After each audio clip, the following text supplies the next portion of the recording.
Okay, good evening, everyone. As we say at the beginning of every stream, as if we're surprised everything is actually working, we always go, there we are. There we are. You know, it's the game you play every time you start up. It's always a gamble. Every time. It's always Rolling a the gamble. So good evening, everyone. Tonight, Coury is out of town, like on a combo business and family visiting trip. So I'm joined by these fine folks that we hung out with a ton at the Midwest Gaming Classic just a couple of weeks ago. They do a podcast together called the JRPG Pursuit. And you've been doing that since like summer last year? Yeah, July, August. When did we start? I want to say August. We just dropped our 36th episode, and we release a weekly episode. So it's been some time. And I know. I believe I was told that you have never missed a week. No, So we've been far. consistent. Not yet. Very Not impressive. yet. Even between all our traveling, somehow Yeah. got it to work. What day do you all record on? Usually Sundays, but you know what? We made an exception. For Exactly. when you reached out, we were like, you know what? We'll do it. We'll do it Monday. Okay. Like, yeah, hold the I presses. wasn't- Hold I the wasn't thinking presses. that. Do you like Try needs us. So so like right after we got back from Midwest Gaming Classic, like even though like I just saw him, I drove up to Coury's, which is like 8 hours from me, because he had, for one, he had a really cheap OLED TV that he found that I wanted to use as a computer monitor, and two, John Lindemann was in town, so we wanted to hang out. So I did all that, and I listened to a handful of your episodes on my drive up and back. So you all are very good at the talking. You hold a good conversation. Oh, thank you. Yeah. The hard part is Thanks a getting lot. us to shut up at this point. We do like to ramble and go on tangents. Well, so quite I frequently. was kind of unclear. Like, do you guys like stream your live recording? Because it almost like I almost got a sense that is there a live aspect to it or no? No, Not not yet. yet. Okay, At some point in We the didn't future, consider we may do something Oh, like okay. that. But yeah, we're all pre-recorded right I now. wasn't too sure about it Yeah. because like you said, like stay tuned at the end. You say like stay tuned for the after show or whatever. But I guess you just mean like watch the next video on YouTube. Correct. Yeah. Yeah, exactly. Basically. Yeah. So, I like to, for further introductions, like everyone here, like, they also have their own YouTube channels, that are all cool and worth checking out. So from like, top to bottom there, why don't you, introduce yourselves and say, where else in addition to JRPG Pursuit you're from? Sure. I'm Brandon. I run the YouTube channel, Just the Gems. I almost said the JRPG Pursuit.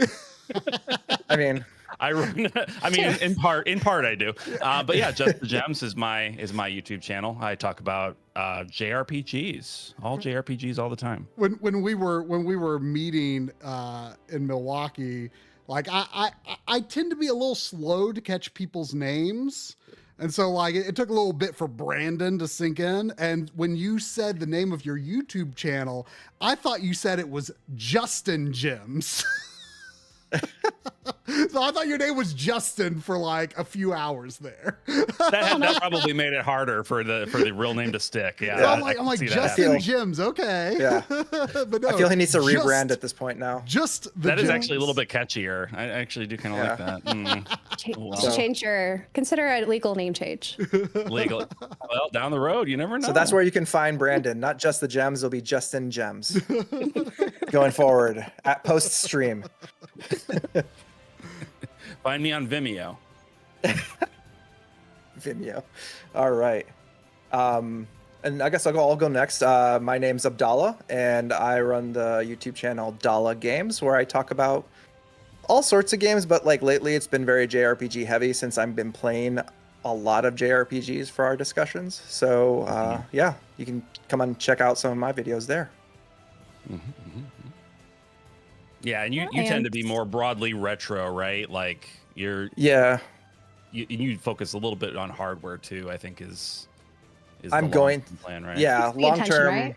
The long term. You're definitely the most side. knowledgeable out of all of us. Yeah, I don't know anything about hardware. Dala's the hardware guy. We always go to him for this. Well, and we Yeah. actually, Coury and I actually met him the previous year at Midwest Gaming Classic, which Yeah. you know, I guess you were a fan of our tech doings. So Oh, yeah. that's I think how you introduced us to the rest of the crew then. This year. Yeah, exactly. Yeah, but yeah, I definitely want to do more tech related stuff over time. I haven't really done anything yet, but that's the It's a goal. brand new channel, so Yeah, you're I'm brand still new, new. so you got time. You got I'm time. still new. Yeah, just a baby over here. might be. We'll have to start somewhere, right? Exactly. And so I guess I'll go. I'm Emily. I run the channel Orbitology, where I like to talk about thoughtful game collecting and JRPGs and just any sort of gaming related topics I'm interested in. And yeah, Yeah, I mean, today's actually my channel's 3rd anniversary, oh wow, April 20th. That Yeah. like it feels like it was a long time because like you know when I think like I was talking to someone else and then Coury had been talking to the three of you for a bit and then when he introduced us he's like, oh, this is Emily, she did that video on like you know what versions of games are on Switch carts and to me that felt like it was a long time ago, but I guess it was more recent. And you just recently or just like 2 days ago I think released a video that was like very much in that same vein of like, you know, just kind of setting the facts straight on like what is the situation with physical media and, you know, how much useful data is actually on the disc. And, you know, people who Yes. only like look at the high profile cases of it being done poorly, like right now with like Indiana Jones and the Great Circle and stuff like that, like that, and you know all the stuff where like it's like a couple of megabytes on a Call of Duty disc or something, and then that creates this perception that physical media is all coasters. And like if you only look at those high profile situations, yeah, I can see why you would think that, but broadly speaking, like most physical media is actually good, complete code on the disc, and if there are patches, they aren't like critical. Yeah, I think there's an unfortunate trend of thinking modern gaming is dead when it comes to the physical collecting space. And so I kind of wanted to dispel that myth that there's plenty of great physical games in the modern space right now that are perfectly playable without touching online at all. Yeah. So hopefully that video makes some rounds and helps kind of correct this misperception. I hope so. But yeah, thanks everyone for joining. And since you all are the JRPG pursuit, because I was kind of like, okay, there actually have been like a lot of like significant RPG remasters Yeah, I released know. this year already.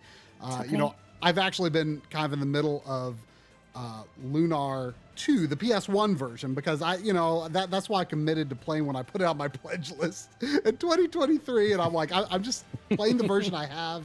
Like, I know I'm not the biggest Working Designs fan like Coury is, but like, I still feel this compulsion to play that version just for like, I feel it's like historically important to the context of the time of like when it was released, you know? So like, I want to do that. And I will say I am enjoying it significantly more than I enjoyed Silver Star Story Complete.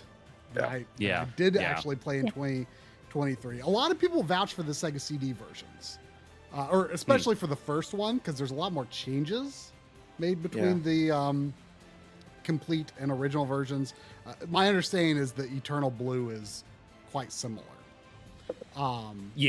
Silver Star on Sega CD. Like, for example, I'm pretty sure the protagonist in Sega CD was a silent protagonist. Like, he didn't have any kind of personality. Okay. And then they added like a personality and lines for him in the complete version. I'm actually a big defender of silent protagonists, but We have a upset about that. I like them in Western RPGs. I'm not a fan in JRPGs of the silent protagonist.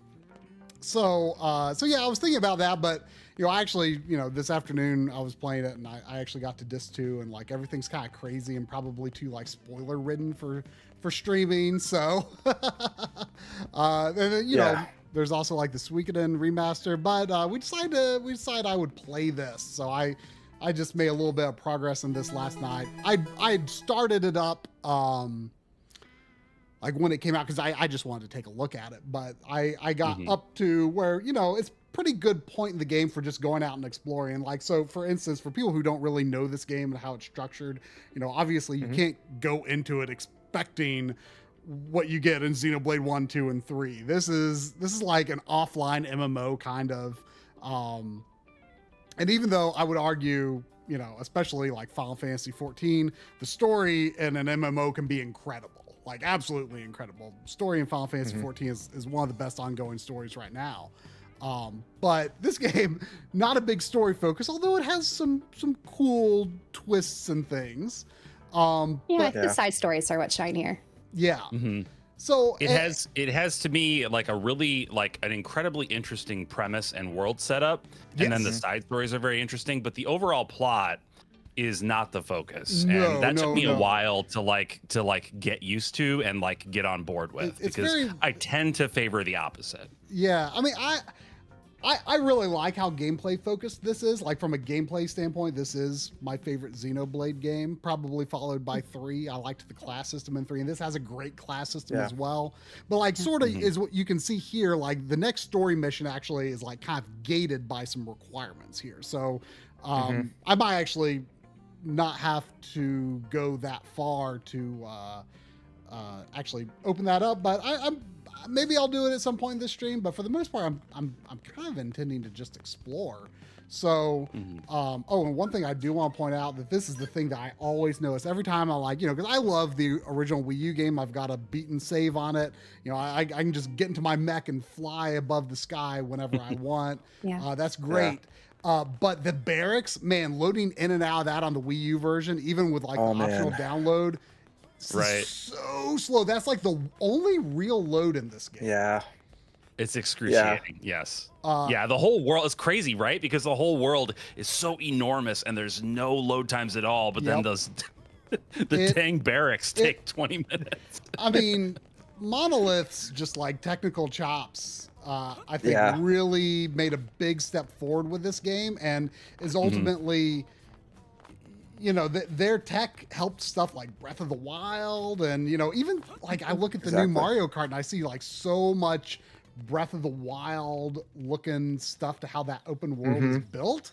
And I think, I mean, you could argue Xenoblade on Wii, but I think a lot of that really started with this game, and just the way that, I mean, I could even boot up, maybe at the end of the stream, I could boot up my Wii U save just so I can show like how this world scales. Because like, I think one of my favorite things to do in a game in general is just to see how my exploration of like a space evolves over the course of the game. You know, whether that's like a Metroidvania and you're like, oh wow, here's this shortcut that dropped me back here that was like right at the beginning of the game. I know where I'm at. That's really cool. Or, you know, something like we're looking at these spires off in the distance, and, you know, you can get in a big robot and just fly off to them, you know, and there are, you know, bridges, like land bridges and stuff like over there where, you know, it's actually a significant challenge in the first portion of the game to actually cross them. And then you're just like strutting over them like it's nothing when you get your mech, and then ultimately when you can fly.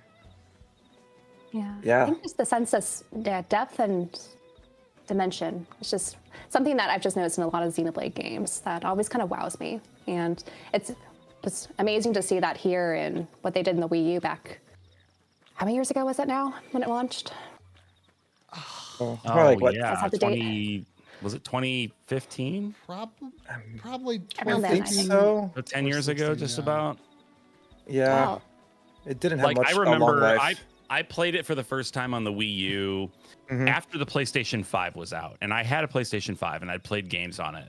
And as I was playing this game on the Wii U for the first time, I was like, this looks better than anything I played on the PlayStation 5, and it's a freaking Wii U, guys. Like, how did they do this? I assume you meant PlayStation 4, or did you mean? No, No, Oh, so you five. played it pretty I recently. meant 5. Yeah. Okay. Yeah, it's like if you zoom in on a texture, right, it's gonna look like a Wii U texture. It's not the highest quality, but just like getting, like you said, getting in the mech and like taking off and just flying out of the city and seamlessly going. There's no comparison It's to crazy. that sense of scale, to my knowledge, on No. more powerful hardware. Like that sense of scalability of the world, like, because this world is designed so intricately for both foot and mech and flying, and it works so well for all 3 variations. It's absolutely crazy. Mm-hmm. Yeah, they really perfected their craft with this game specifically. Yeah. Mm-hmm. Yeah. I mean, the sure, fact that there's some jank, but it I think it's just so, like, this and Tears of the Kingdom, Breath of the Wild, I think are like the most impressive open worlds I've ever seen, even if, like, technically something like, I haven't played, I'm not a big Assassin's Creed fan, but like the new Assassin's Creed looks beautiful, but like I still think just like the way that you interact with this world and the way it scales up as you progress is probably more impressive to me, I would suspect. Oh yeah, like exploring this world is actually very interesting because like just the dynamic of all like the different, like, I don't know, you just go from place to place and it changes, like the terrain changes in such a different way, and like finding the little nooks and crannies that you can find in here. It's just incredible how like the sense of scale they created with this. It's So I think I astonishing. was supposed to install. I know. Oh yeah, Mind Probe G2 is what I think I'm supposed to. And, like, replace that the- with. The Professional. Oh, probes. I think that was one. That took me a second to learn what to do on that. You had to go to the Frontier nav. Yeah, it's.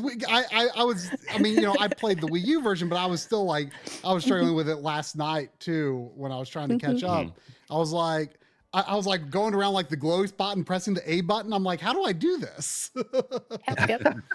I will say, I'll admit, as great I don't as always read the little info things that they pop up on the screen as detailed as I should. They throw I did so this much time. I think I information didn't the first time, and I was very lost and didn't know what I was doing on the Wii U. But like this time, I'm like, oh, I understand this game now. It's great.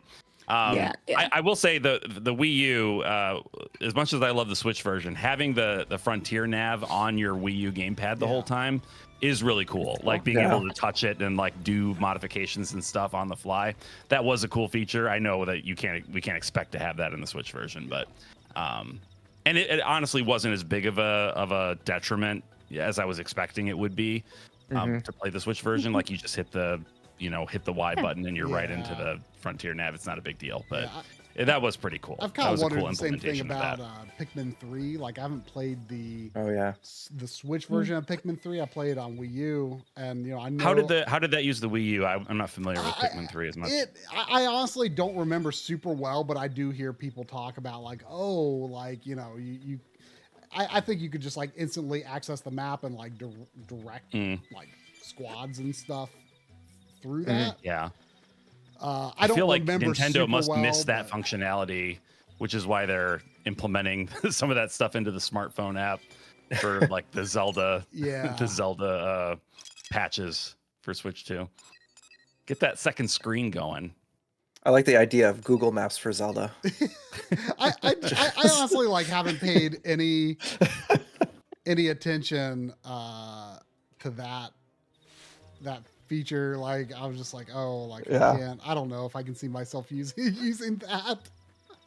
I probably won't either. But If I can even see I guess myself it's cool it's there. playing it. Like I would love to, but it's there are a few Korok am seeds I not still need to ready to fight get, this but Yeah, I could see people like wanting to do that for the Korok seeds because like I think how many? There's 1,000 or something. How many? I don't remember how many there. something are. ridiculous. That's a lot. Like there's a lot. I don't remember exactly what the number is, but it's an unreasonable amount of Korok seeds.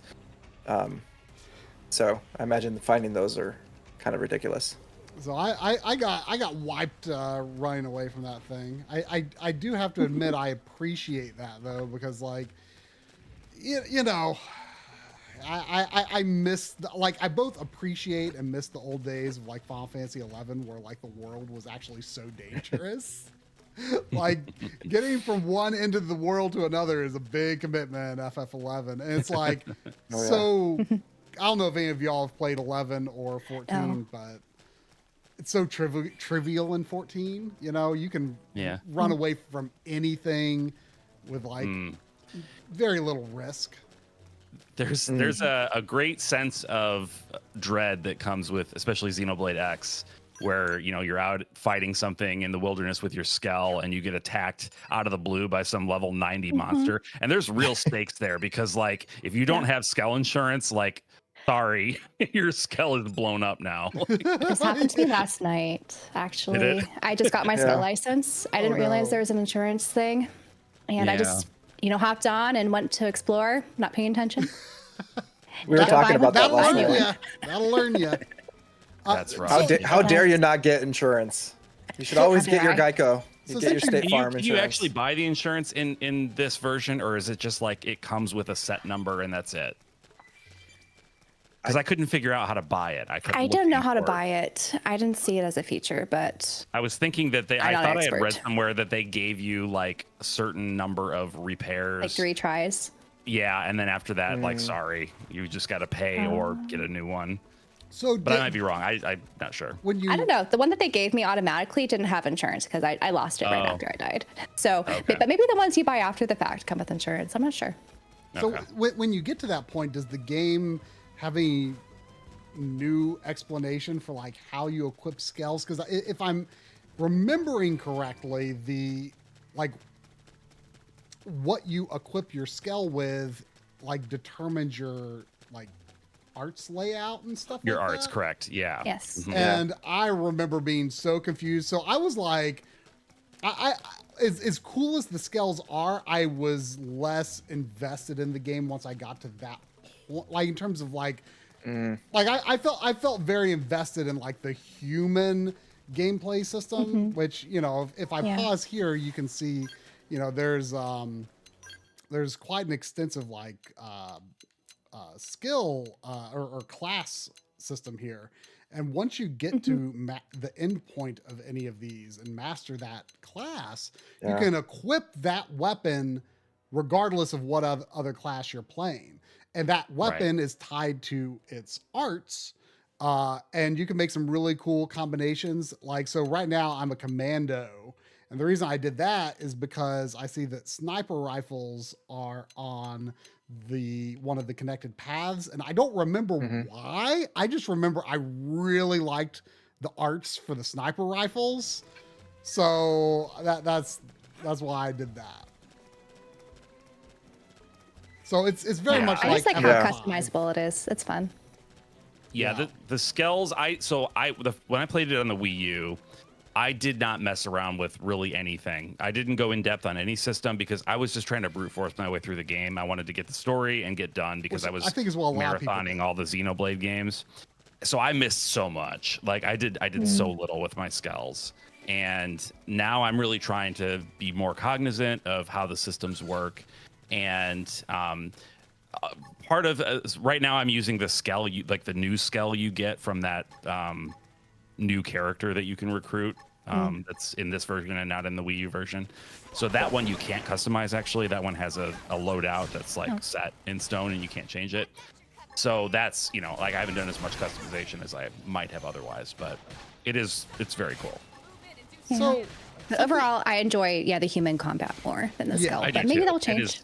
I do like the human combat more. That is something I would love to learn to do better with this, and I was hoping there might be something that I if this was in the Wii U version, I'm pretty sure I completely missed it. So on the combat, I just beat this thing, but if I get into another fight, there's something that so there's a thing called quick cooldown you can see by the Y button. And the Y button. Yeah, that's new. That's new for the Switch version. Okay, I thought so. Because it is a game changer. It makes the combat so much better. It seems kind of broken. It definitely can be. It but can also be. like the timeless like grinding, you could get through battles much quicker with it. Yeah, I feel like it's maybe even, I don't even know if I would say it's broken. I would say it levels the playing field a little bit, because I felt like there were so many encounters in the original that were just it felt so unfair, because you are stuck waiting for cooldowns, and like your healing is fully dependent on being able to use, not fully, but almost fully dependent on being able to use the right skills at the right times. Right. Yeah. And if you can't do it, then you're just like, you're out of luck. Sorry. You know? Yeah. So I mean, part of what I liked about the game so much was how like you kind of have to like balance between like doing like a combo that you were planning to do versus doing what your party members want you to do, which is what you really have to do if you want to stay healed. So this lets you, that system kind of lets you use things a little more freely, but while still giving you a bit more of a safety net for being able to then do the same things that your party is calling out. Yeah, right. It's a constant like battle of like I have like my set like sequence of attacks that I like to do, but then they'll throw in like random like, oh, I gotta click this one instead, so I can get that extra like buff or whatever it is. And so it kind of forces you to change it up a little bit.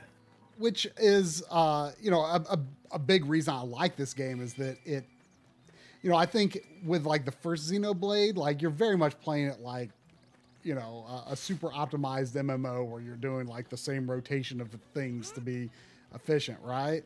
And you know, that's one of the reasons that in Final Fantasy 14 for many years I was playing Dancer, because it has a element of randomness as to whether one move you do is going to, you know, might have like a 50% chance of opening up an ability to do a combo with another move, or it might not. So I really liked that, because it like, you know, it wasn't the same rotation every time. I'm playing Pictomancer now, but I just because I wanted to do something from the new expansion, but I don't know. I might still like Dancer better, but I'm sticking with the Pictomancer for now. I do love that they finally, like, I think was it Bravely Default 2 that finally gave like Realm's job a name? Pictomancer. Is that the first time that they used that term? That's a good question. Was it not in Bravely? Was it not in the first Bravely Default? I didn't think. Maybe it wasn't. I don't remember it. I can't remember that either. But yeah, it's been only just in recent years that at least that we've had it. Maybe it was named in Japan, but yeah, that we've had it called Pictomancer for sure. Yeah, I've got my issues with the Bravely Default games, but I do like the job system at least. It's got that going for it. We should probably try Final Fantasy 14 at some point, guys. Don't you think? Well, maybe so. We keep hearing. Yeah, maybe try it. Join the Hyperion server. I'll help you out. Hyperion. Okay. That's good. Okay. Yeah. Well, I mean, I guess you can jump between servers pretty freely. Yeah. Okay. Within the same data center. I mean, you can go to other data centers, but it's a little more complicated and may not always be available like during peak times. So as long as you're on like the primal data center, you can switch around. You can move around pretty quickly, but you know, nothing wrong with Hyperion. When we start setting it up, we'll reach out so that we do it right. Please Exactly. Please do. I mean, you know, free so we don't mess it up. Free trial and all that, you know, not to be the meme guy, but you know. Free trial up to level 40? That's true. I am trying to figure out why is like I keep wandering around here, but I'm not seeing where the heck this. Oh, is this in a cave? Hit ZR. What's it asking you to do? Yeah, you the back R button. Because I want to say she told me something about. She was like, "Oh, I'd like you to explore this cave. Oh, discover unexplored territory. Yeah, Rock you have to. Cavern." You have to do all those things. Is that one inside? 117. Yeah. Yeah. Research probe G1 at 117. Okay, so I must be looking for a cave interest around here somewhere. Or maybe turn it's on your. One of the exclamation points should be around the cave entrance. Yeah. So it might not be the one that you just looked at, but it might be one of the other ones. And it might be wise to use the follow ball at a certain point too. Because oh yeah, that's another new feature. Yeah, they added that. R1 and X. So there we go. it's a ZRX or a Z. think it's the RX. It's just RX. RX, okay, RX, yeah. I loved Was the follow ball not in the original? explanation. No, I think they added I don't. that. Yeah, I don't remember it. This was like a Xenoblade 3 add-on. Yeah, Okay. well, I think they incorporated into this. they added it in great. definitive, Definitive. The definitive edition, the That's first right. game. They did definitive edition. Yeah. Okay, It wasn't in that's- 2. That makes sense because I feel like I remember having so much more trouble finding stuff when I played X on Wii U, and I was like, was I just stupid? Did I not ever use the stupid foul ball? Like, Okay. Because the map is a little bit difficult to navigate with some of those explanation points. Like, it's not always clear what it is, and then Yeah. sometimes they're like a day or night cycle. It's all these little things. I think it's Yeah. it's directing me to that other one for whatever, making it the priority. Sometimes even it though I'm does have close to its the other, closer but- technically. Yeah. Yeah. Well, we'll So see. you we'll might see want to what- just do the probe thing first, just to get that out of the way. follow ball Wait, was isn't there new, a probe, just was improved. there a That probe makes point sense. near If there? it's See, I couldn't find a probe point near there. So I don't know. I guess I'm going to this one. But yeah, it was it was funny when Tatsu was explaining the whatever it's called, the search ball or whatever. He's like, Oh, yeah. he's like, Yeah. you know, it can get confused, but it's pretty smart most of the time. But don't get too mad. Which It's is- always maybe the most direct route. the It's- first time I used it, funny enough, the first time I used it, it like shot out and like went immediately into a wall, and I was like, okay, That's helpful. that's not a good sign. There's this one, maybe I gotta remember the name of the So the this one, I think mission. you need to put the mining probe, the Well, G1 I thought I probe in it. thought So I think you may did. have done a mining 2 probe instead of 1. One's just the one. I could have sworn it said Oh. 2. It's really finicky. Yeah. No one's that one. Two's better, but yeah. I know I 2 is thought- better, but Oh, because it wanted me making to you- link it. I did. Okay, Yeah. I assumed if Oh, it was yeah, both you're mining creating probes, a it would portal. still link. Okay, yeah. but it's, Yeah, there it is. I've still got a green mark here. It's because I think the quest isn't finished. But if you look at the checklist, it should be checked off.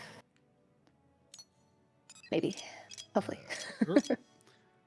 Hang on. The That's fine. Oh, interface no, it's a can be research on the probe, not a mining convoluted probe. Oh, We need a research is not a research mining probe. probe. That's why. Oh, research. Oh wait, Yeah. wait. Which one am I at though?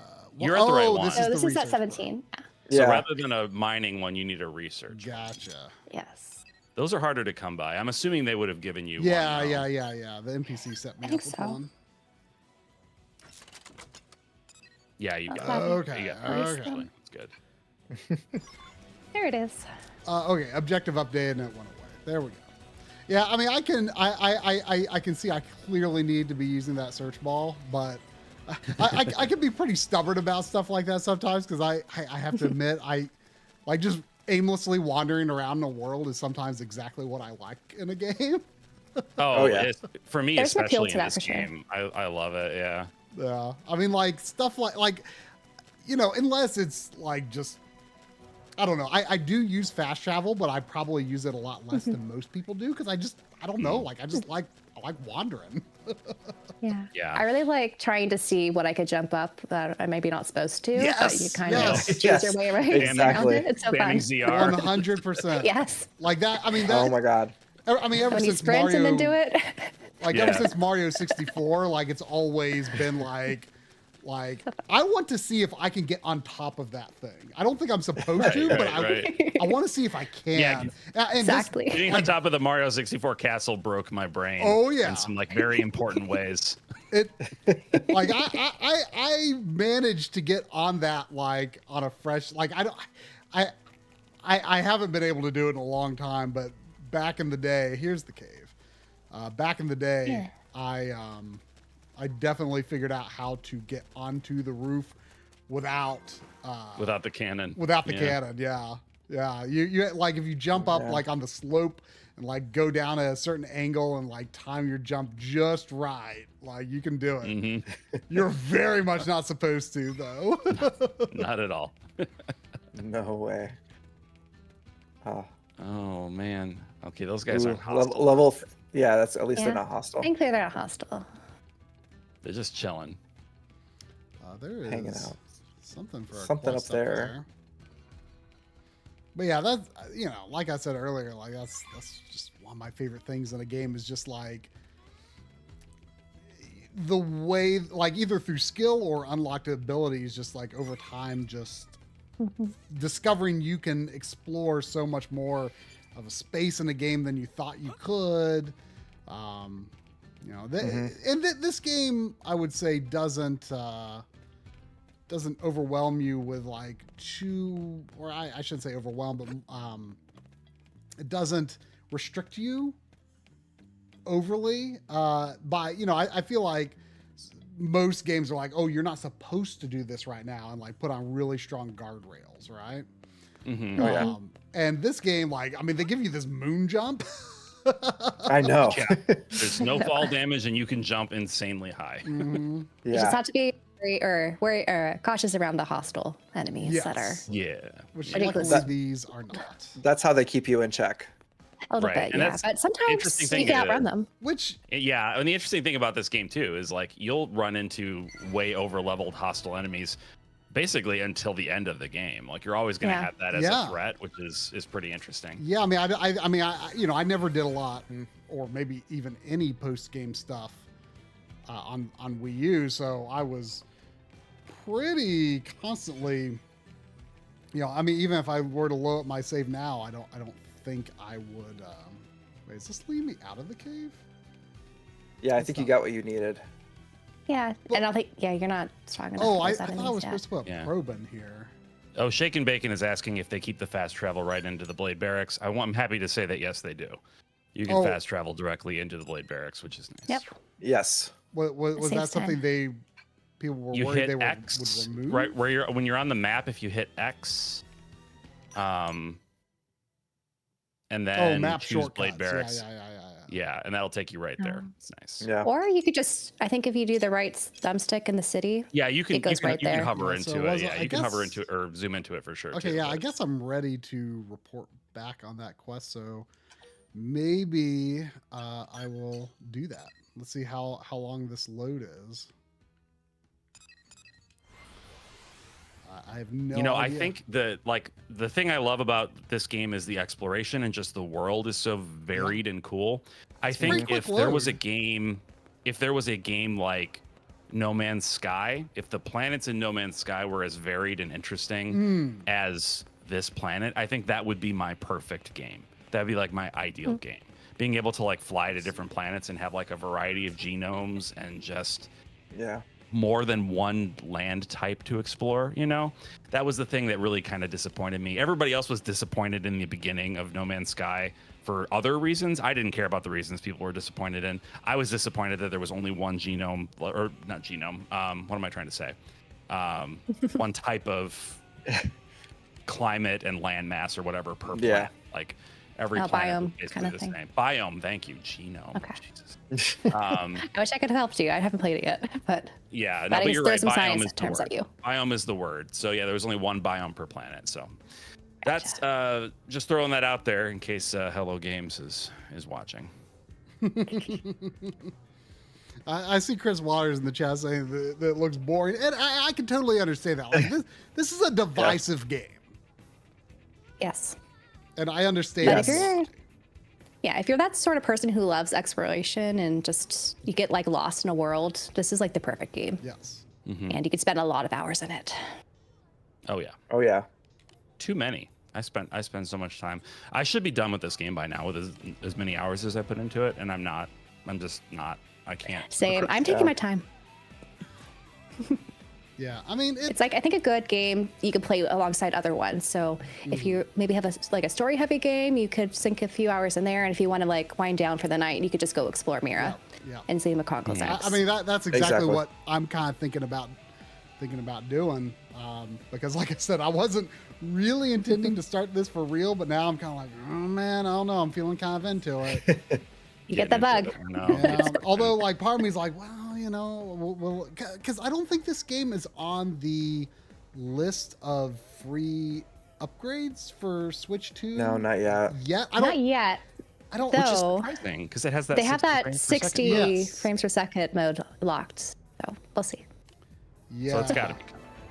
Yeah. I feel like it has to be, right? Like I don't know if that's the kind of thing Nintendo would be inclined to just Hold back. Yeah. Yeah, I don't know if that's just like day one, like all these games are available, or if they're like going to be holding back some patches just for like having like a trickle and various PR beats and stuff. Like I don't. Maybe. I could see Nintendo trickling this just for the. I think maybe they didn't want to halt sales, thinking, "Oh, I'll just wait for the Switch 2 to launch before I buy this game." Because they're like, I think this was. I think it's probably it. I mean, this was one of the games they were counting on. That's true. Carrying them up to the launch. I mean. Yes. DKC Returns, which is one of my least favorite games of all time, and it sounds like the port is lousy. Like I don't know if that's doing that well. It's interesting because they did release two. This game is probably more divisive than DKC Returns. It's just me hating that game is just a very special case because I am so extraordinarily attached to the Super Nintendo games. And it. Oh yeah. It plays so differently from them. I just can't. I can't. But I only ever actually played the first DKC on Super Nintendo. I didn't play 2 or 3. Oh, I only played the Game Boy Color for 2. Oh. Yeah, Donkey Kong Land. I got that a few years ago, and I haven't played far into it, but it's a more accomplished port than I thought it might be. Yeah. I mean, Rare did some crazy stuff on the Game Boy. Yeah. Oh yeah. I liked a lot of the ports on the Game Boy and Game Boy Advance. Yeah. Good days. Yeah. Oh, and the DKC 3 port, it has new music and everything. Oh yeah. So they did a good job with those ports. Although I prefer the Super Nintendo soundtrack for 3, but. Well, you're not a preference for the 64 David version? Oh. David Wise is a genius. I loved Donkey Kong 64 when it came out because like it was like the perfect game for a kid my age to just binge over Thanksgiving break. Oh yeah. And like it's like way over bloated in content, but like that's what I was looking for at the time. That was totally fine, right? Exactly. And I played so much like multiplayer in that game with friends as a kid. I forgot multiplayer was even a thing in that. Yeah. I know. You could just like battle each other in the different Isn't levels. DK64 the one that was supposed to have that like cartridge swap thing No, that Nintendo Banjo definitely 2. didn't want people to do? Oh, it was Banjo 2. Banjo 2 I did not like. I never played 2. I played the first one. Yeah, the first one's good. It's kind of weird because I feel like Banjo-Kazooie is like one of the most universally well-loved N64 games, and I'm like, I'm an unapologetic defender of the N64, and I'm like, yeah, Banjo-Kazooie, that's all right. I don't know, it's one of the ones that like almost everyone agrees is good, but yeah, for me, like I like it, but I almost feel it's too polished, and it didn't have the same replayability that Mario 64 had. Oh, I see. We've got 2 super chats in here. From 8-Bit Jake. First of all, thank you. Saying big fan of you all. Keep up the great work. Ooh. Discuss. Oh yeah, we know Jake. Discuss only one Xeno game or DLC for the rest of your life. Which do you choose? How can you do this to me? That's unfair. unfair. In this position, this Sophie's It's unfair, choice. though. I have an answer. I do too. I mean, I have an answer as well. So. I do too. It's probably not gonna be Who wants to surprising, go but it's Xenosaga Episode 2, right? Yeah, 100%. Xenosaga Episode 2. Of course. The best of the Xeno series. Yeah. It would take you, your whole life to get through the battles. So. Yeah. No, Xenogears for me. It means so much to me on so many levels. If I only could keep one, it would have to be that one, honestly. Same For me, it'll be Xenoblade Chronicles 2. That's been my favorite. Mm-hmm. You definitely it just has so much content. You definitely renewed my interest in giving that game another shot when we were talking in Milwaukee. So Yeah, well, I hope you do. Yeah, But I understand if you don't. It's a very divisive game, like we've been talking about. I intend to because I actually sold it like years ago, and then later I was like, I should give it another try. And I rebought it when VGP had it. And Yes. and torn You have the as update well. I never got carts torn. too. The 6 revision cart. Yeah. So We talked about patches. So yeah, so but yeah, I still had like no like plan for when I would actually get around to it, but like after you convinced me that I was probably only like 5 hours short of the battle system getting good. Yeah, because honestly, the battle system's amazing. Like once you get it, it like true. totally clicks, and it's just so fun. Yeah. Unfortunately, it takes you like 40 hours to get there, but it's really fun. The problem for me was like I was just like, man, like I don't understand the like, switching between different blades because it's like, well, all my timers reset. So like, why am I wasting it always felt like a waste of time every time I swapped, like, but then each one only had, I think, like 4 moves like a Pokemon, if I remember. So I don't know. Like I wasn't feeling it, but I mean, you and enough other people I've heard like kind of rave like actually it's pretty good. So I will give it another chance. Hopefully sooner than later. Although I should probably get Trails of Cold Steel off of my pledge list first. I know you pulled that up the other week. I know. I mean, I was telling you, I'm like, man, like you guys, because I was asking you, like, because you told me that there was another Trails game that you played between Cold Steel 1 and 2, and I was asking what that was, and because like a lot of people are like, oh, you like don't start with Cold Steel or whatever, like start with this or that, and I'm like, but I already got Cold Steel. Like I want to make sure that like this is something that I want to play before I get too invested in others. Although with like Falcom and NIS games, like there's always that risk of them becoming rare. So it's a mess. Yeah, that is true. And there's so many opinions on where to start with Trails, and it's very heated on the internet. So everyone's going to give you their own perception of it. Exactly. I mean, just start where you can, as long as it's the beginning of an arc. Yes. Yeah, I think as long as you dip your toes in, you'll get an idea if this is worth investing your time, because it's a very time-heavy series. I mean, I have played Trails in the Sky, but I still like, I still feel like I would consider like Cold Steel like the start of me actually like trying to get into the broader series, because for one, I remember some major things in Trails in the Sky, but a lot of things. Is that just the first chapter? Just the first, well, because at the time that was in English, that was like all there was. And then when they released the other chapters only digitally, like my motivation was really low. Oh man, I'm impressed that you like finished the first chapter with that cliffhanger. I know. Well, and didn't want to see what happened. But there was, well, I did, but by the time those came out, like so much later. time had passed as it was. Yeah. It was, I think 4 years between the first one and the second one in America, right? It was a long time. Yeah, and the other thing was I didn't love the battle system in that too much. Like I liked it at first, but then by the end I was pretty bored with it. So like seeing that they're remaking those, even though they've only, as far as I know, announced the first, but like, come on, they're going to do them all. Yes. No, they're going to have to. Yeah. Like, and they're probably going to go up to Crossbow. Yeah, it looks a lot more fun to play. I think so. It seems more engaging for sure, and I think maybe beginner friendly. Yeah. Yeah.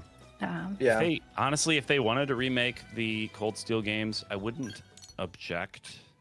There's some jank in there that I would be fine with them smoothing out, especially with like the updated battle system. And the character models are a little rough to look at, to be perfectly honest. Like if we had glorious, beautiful 3D renditions of the first 5 games, and then somebody played those and then got to Cold Steel 1 and saw that, I think they'd be like, I don't know. They are PS3 They have their charm. I don't know. era games. They're a product of the time. I don't know if I agree. I think they're definitely a product of their time, and that's the problem. I mean, I assume that's what I'll I say. think they stepped up when they did the PS4 port, though. Like, I think they helped the graphics. I just feel like the models themselves are pretty. I mean, and Falcom, I think, was just using the free Sony game engine for the first 2 Cold Steel games. So there's a lot more they could do graphically, gameplay wise, if they redid it in their own whatever engine they're using now. Like it would be so much better. Yeah. I mean, the 3 and 4, I assume, are kind of like those aren't on PS3, I think, right? Correct. No. Those are only PS4 and PS5. That thing is not something I'm going to be finding right Oh, that's big. now. Yeah. So I noticed that some enemies have no, like it's not. I don't think it's mad. have a fancy level thing. They've got like the curly cues next to it. It's a tyrant. Oh.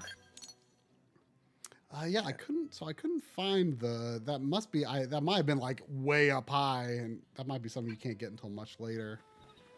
I think it would be fun if I could wander into like Noctilum or something, even if it's before I'm supposed to, just see if I can do it.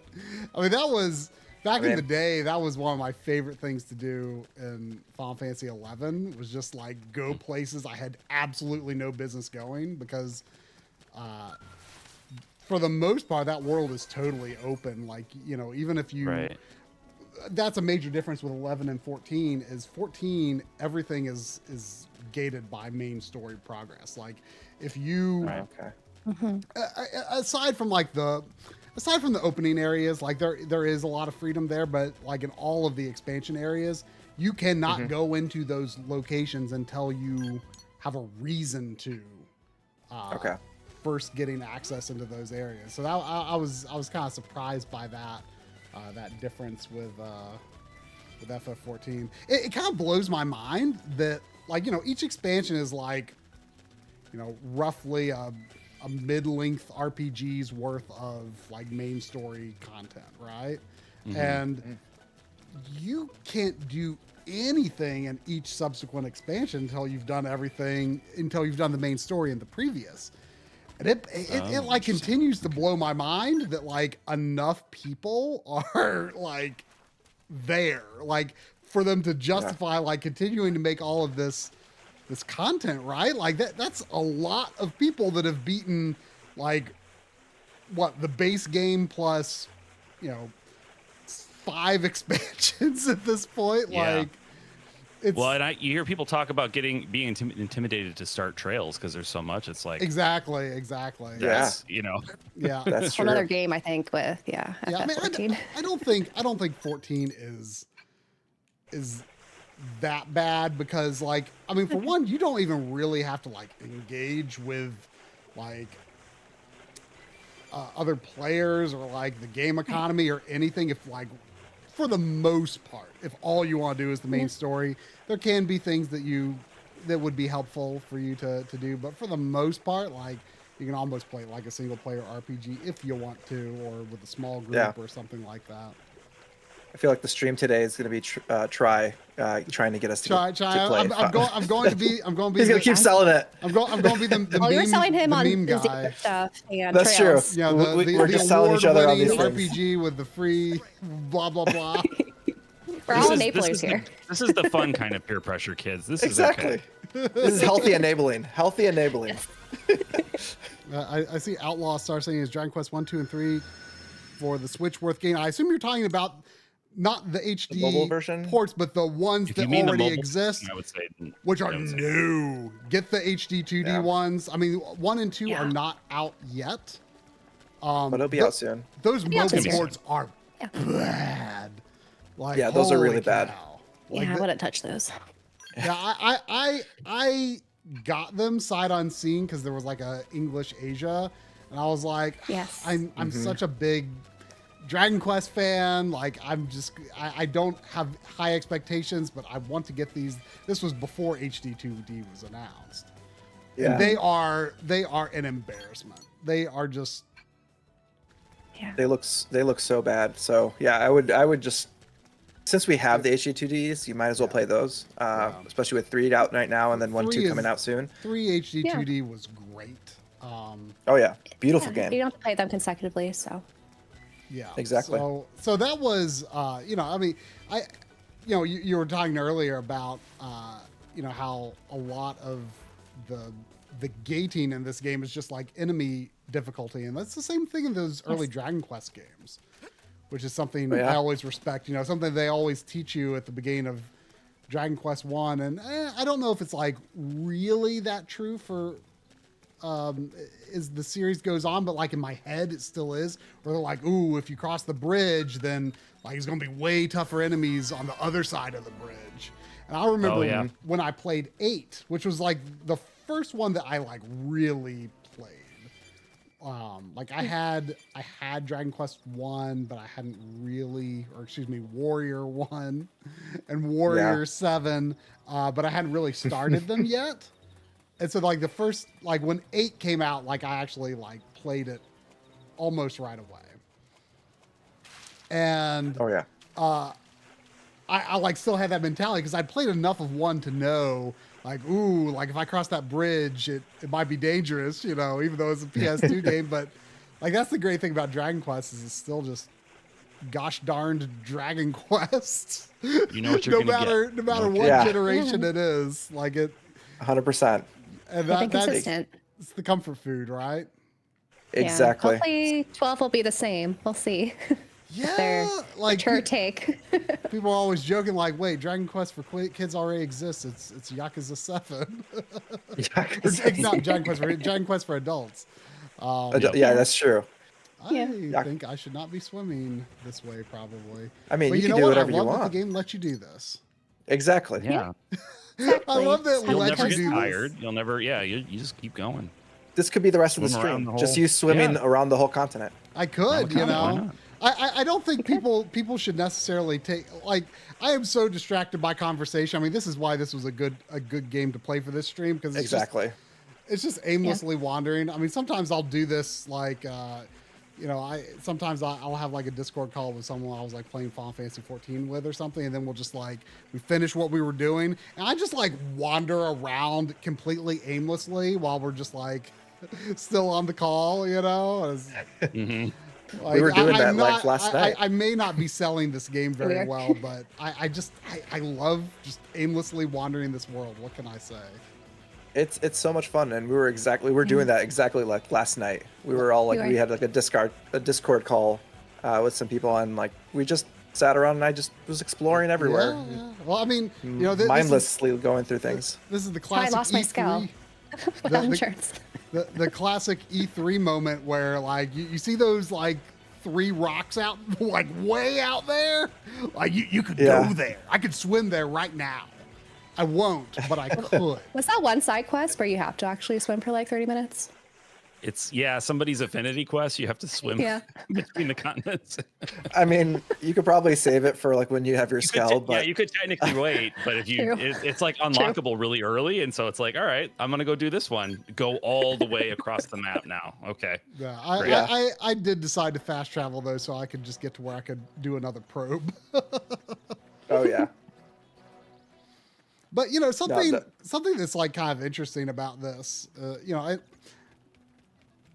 you all dropped some Xeno knowledge bombs on me that blew my mind, and I won't necessarily spoil it here because, like, but like people who I won't say what, but like I mean, if you've been playing you know, the Xeno games before they were Xenoblade, like apparently the DLC thing for 3 has some pretty crazy stuff going on that implies much deeper connections, like potentially even with this game than was previously assumed. I mean, I did always like kind of think about this game when it came out, like, oh, this is like, I don't think it's the planet that Xenogears takes place on, but this could be like a representation of what the early days of the Xenogears planet was like. Yeah. Yeah. Well, one way to think about, the whole Xeno series, and this remains to be seen how accurate this ends up being, but, they talk about in Xenoblade 3, all of the ships leaving the planet Earth when there's a disaster happening and all the ships are leaving. And each of the Xeno subseries seems to follow a different ship that left for a different location, right? So that's how I've always kind of looked at it, is different, same universe, shared universe, but different stories within it. Yeah.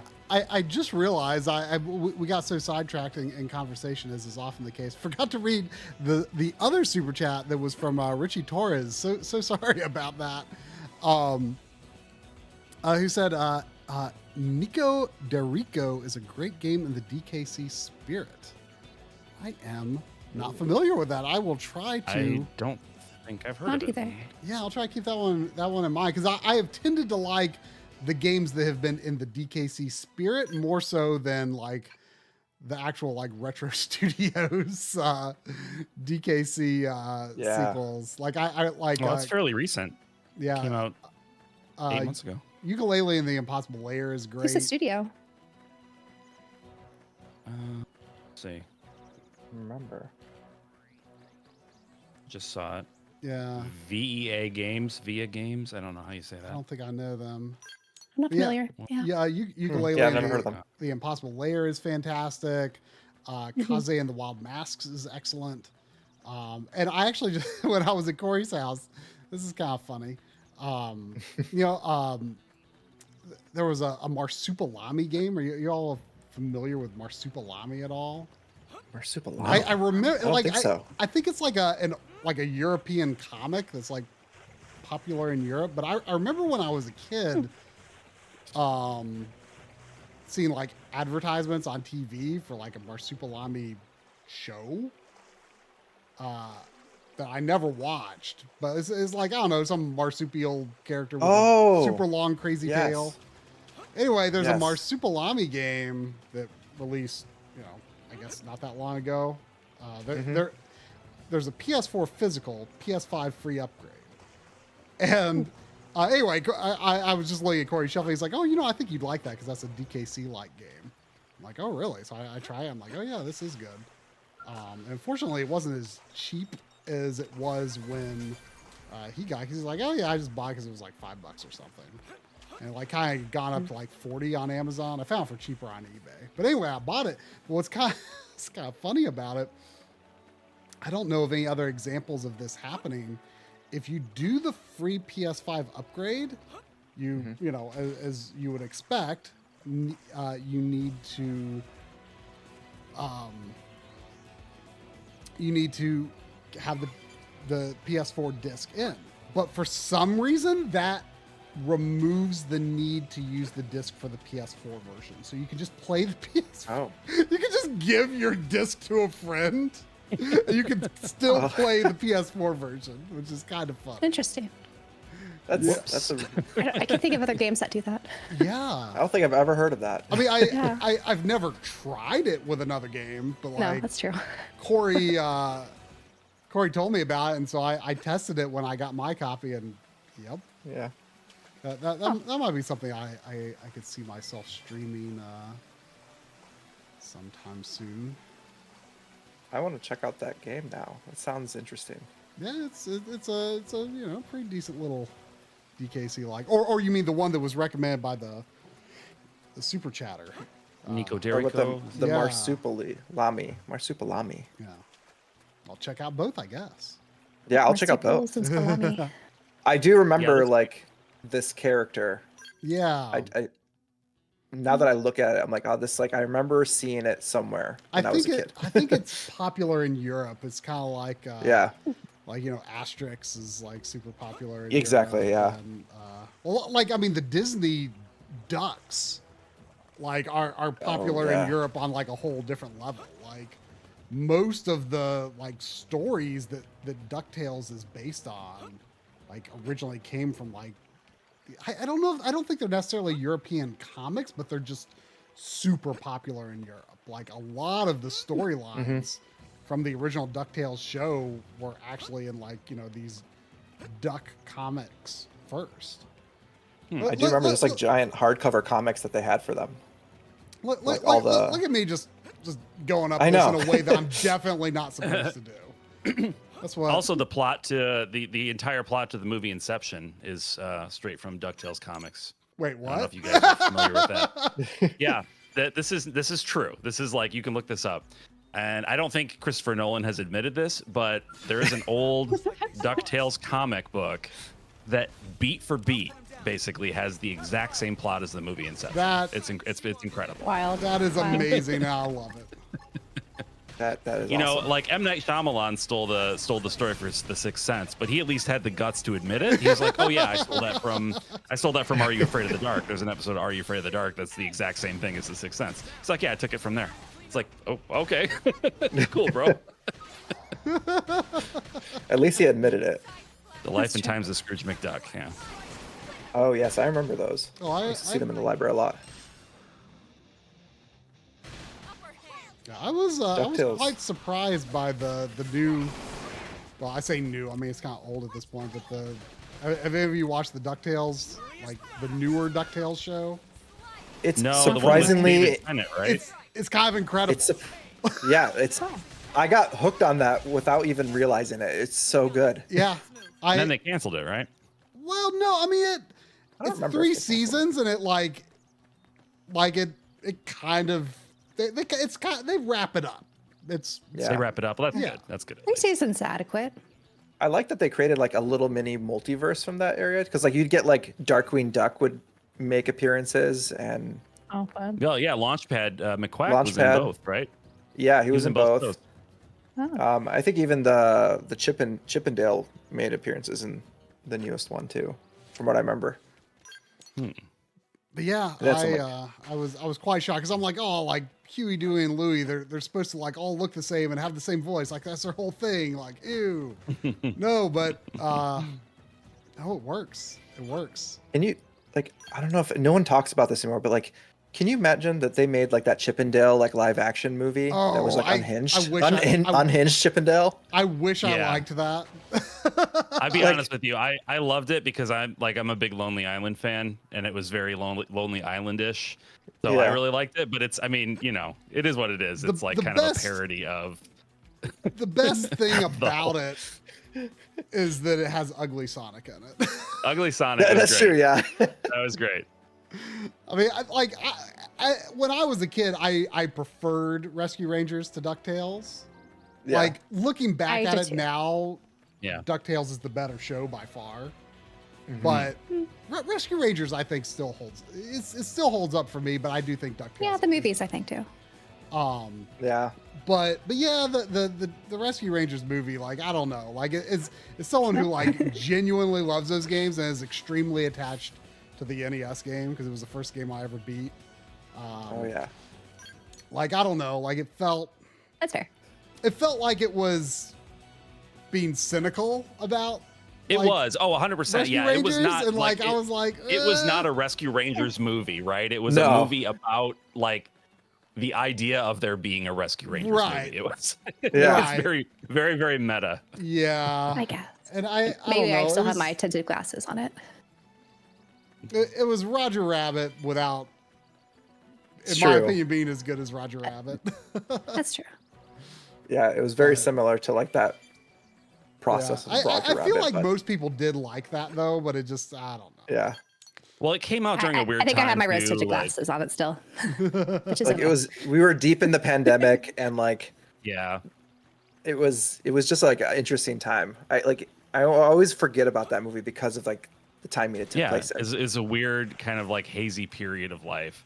But like I said, it's for true. me. It's mostly because I like the Lonely Island and the fact that they were basically the ones who did it. Like that works for me. So Yeah. It had it was really funny. same though. reason I love the movie Hot Rod. Like that movie Hot was Rod. way ahead of its time. Love that movie so much. I'm having a surprisingly hard time finding another probe point. Some Oh of them my are God. kind of in weird locations. Yeah, because you go towards it, and Yeah. then you realize, oh, it may be like way up on like Yeah. this like On high a mountain Yeah. archway or or something. something. And Or it's yeah, in some I like think you weird cross cave that you land have to bridge find. there. See, there was a super chat from Jersey117. Yeah. Thank you. As always, saying Darkwing Duck for sure. How do you all handle your backlog with so many JRPGs to play lately? Oh, man. Are you finishing most of these games? Oh man. How do I All right. how do I handle it? I handle it I mean, my correctly. backlog is already hopeless, so I'm suffering. No, I'm kidding. But this year has been really bad for me. I've like been jumping around from game to game, not finishing any. I just finished Daybreak 2 this morning. That was my first Proud of game I you. beat. I know. Proud It of took me way too long. Yeah, But you enjoyed it. I did. Yeah, it's a great game. But yeah, it's definitely, you have to pick and choose Yeah. your I don't know. priorities. I like to think of, especially for JRPGs, like when you accumulate a lot of them, it's more of a library. So Oh, you there's a stole my timeless answer, but quality yes, I about, agree. it's like JRPGs. So I just get to them when I'm in the mood for them. it's retirement True. planning. Yeah. It Yeah. is. It's like it's nice to have them available, and I can grab it anytime I want and put it in. It's great. Yeah. I love it. And you It's can like- like curate your library. It doesn't have to be all the JRPGs. So, Yep. But I just like having them there. Yeah. It's like I have a Yes. giant bookshelf of books. Have I read them all? Yep. No, but one day I will read them, maybe, hopefully. Yeah. We'll see. Maybe. Or it's also okay if you decide, maybe it's to take it off your backlog because you no longer have interest. Like, Exactly. I like the choice. Stefan is Yep, saying yep. Claire Obscure, and that is something I'm very much excited for next week. Yeah. Yeah. It's I making like it waves because right it's now. like, it's a nice, like, I think about 30-hour game. So it's something that you can kind Oh, of, that sounds nice. I think they say the main line is 30, but you could do like an extra 20 or something hours of side stuff. yeah. So if you want I'm to curious complete, what people's complete experience will be like, but Mm-hmm. Yeah, I'm not planning those to get that characters right away, fans? but I am very interested. yeah, same. Yeah. try his building up the Library of Alexandria. Yeah, that's accurate. Yeah, I've actually been, I think overall been making better game progress this year. That may have been at Oh, the really? expense of video making progress, though. That's what It's happens. true. I'm Trade-offs.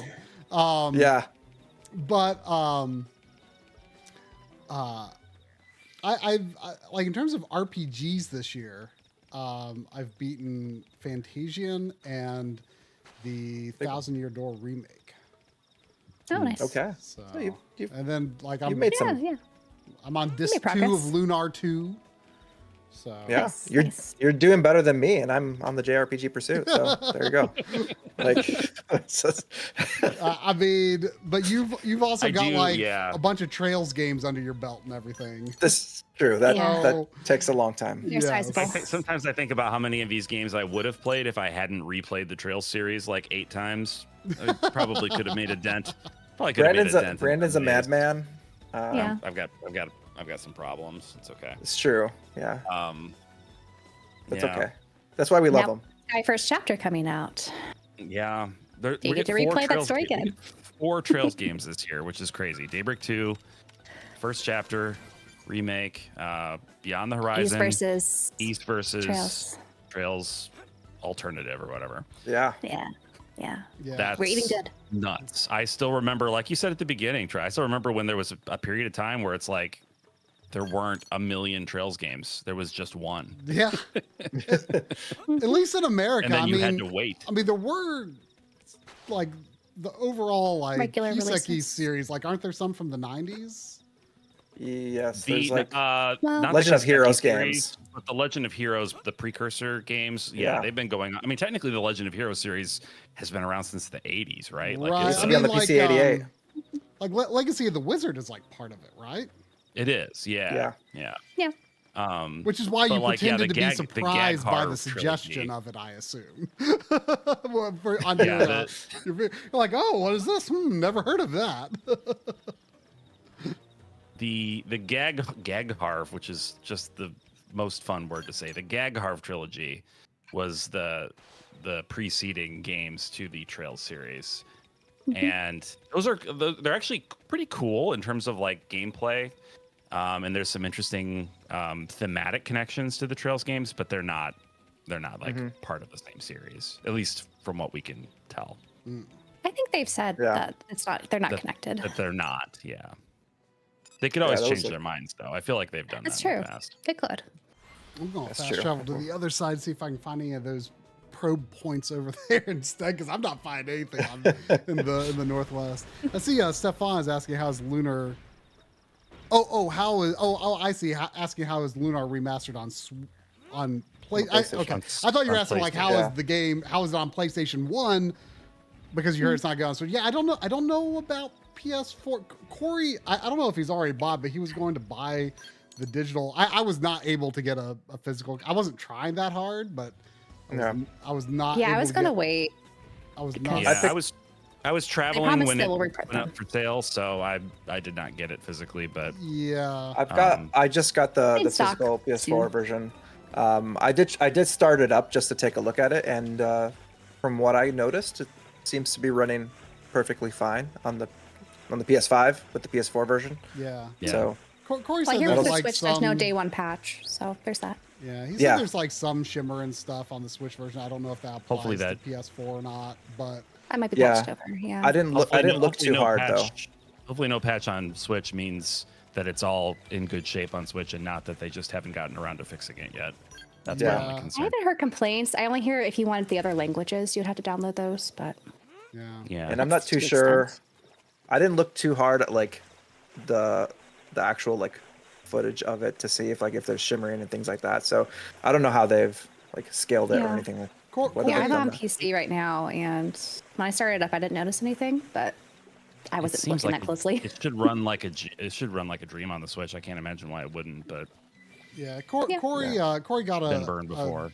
A review code for Switch.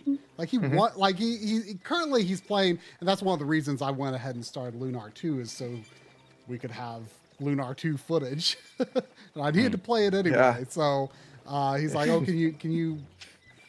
Because I told y'all I was like, "Ooh, I think I'm finally feeling the confidence to start Trails of Cold Steel." And Coury talked me into doing Lunar 2 on PS1 instead, so we could have footage. So hopefully he ends up doing a video. He as of right now he sounds inclined to do it. Okay. So we will see if there's issues, because he was saying he was going to for our like the MLiG PSN accounts, he was going to like buy the digital version so we could see how that version is. So don't know right now, but hopefully we will have that answer for you soon enough and in the form of a video. I'm excited to see that. By that time, maybe pre-orders will reopen or orders will reopen for the physical. I mean, apparently they supposedly said it was not a it's not limited release, but reprint as long as there's demand. As long as they deem like this is worth our time. Supposedly they will do it. Was it the CEO made a comment, I think, recently on social media saying, like, apologizing for the shortage and that they'll reprint them soon. I hope that they have a good way of ascertaining demand, because I don't know how they would do that other than people whining on social media. Like that, the only lever we have to pull, and I don't know how accurate that is. So they could. I think the only other alternative, somebody had responded to a tweet I made and said, they should have done like a pre-order thing, and I was like, well, they could have, but they would have had to do some awful, like people complain about limited run games doing the BTO pre-order thing, and they would have had to do a BTO thing, so people would have just been complaining about that instead of having to wait to get it reprinted. So I don't know how they would have done it, because they were honestly, I think they were legitimately like, no, who's going to want to buy this game? Like the PSP version sold very poorly from what I understand. It did not sell well. The mobile versions have not sold well. So they were kind of taking a sort of a gamble on releasing it physically at all. I think that having a pre-order periods made people buy it much more quickly than maybe they intended, thinking they were like, oh, we need to get it, got to get it, bro, I think before it's there gone. was a bit of FOMO there. And there were scalpers. I mean, there were people that went and bought, I'm sure, a dozen copies. And we've seen some sold listings on eBay that are ridiculous. Yeah. Hopefully nobody falls for that. Don't buy it on eBay. It's not. There's no reason to do that. There's no reason. You'll get it for, what is it, $50. Is that what they're asking for? 55. It's 55. For the physical. 55, which Yeah. is an incredible deal. Those are two amazing games, and like Yeah. for $55, that's amazing. Yeah, to play on I mean- modern hardware. Yeah, especially if you want to buy the working design versions. That's not cheap. No. So Hundreds of dollars. Compared to- It's been hundreds getting the same Although, thing. Yeah. like they, you know, at least when I got them, they were certainly a lot cheaper, I would say, than most working designs games. I don't know what they're at now. And they were like relatively affordable for quite a long time. Yeah. they were. I would describe because them of as all the remakes? achievable. They're achievable. Yeah. For the retro collector, unlike these Saturn games I'm looking at. Yeah, Which- I don't regret getting, but I feel deeply in my soul.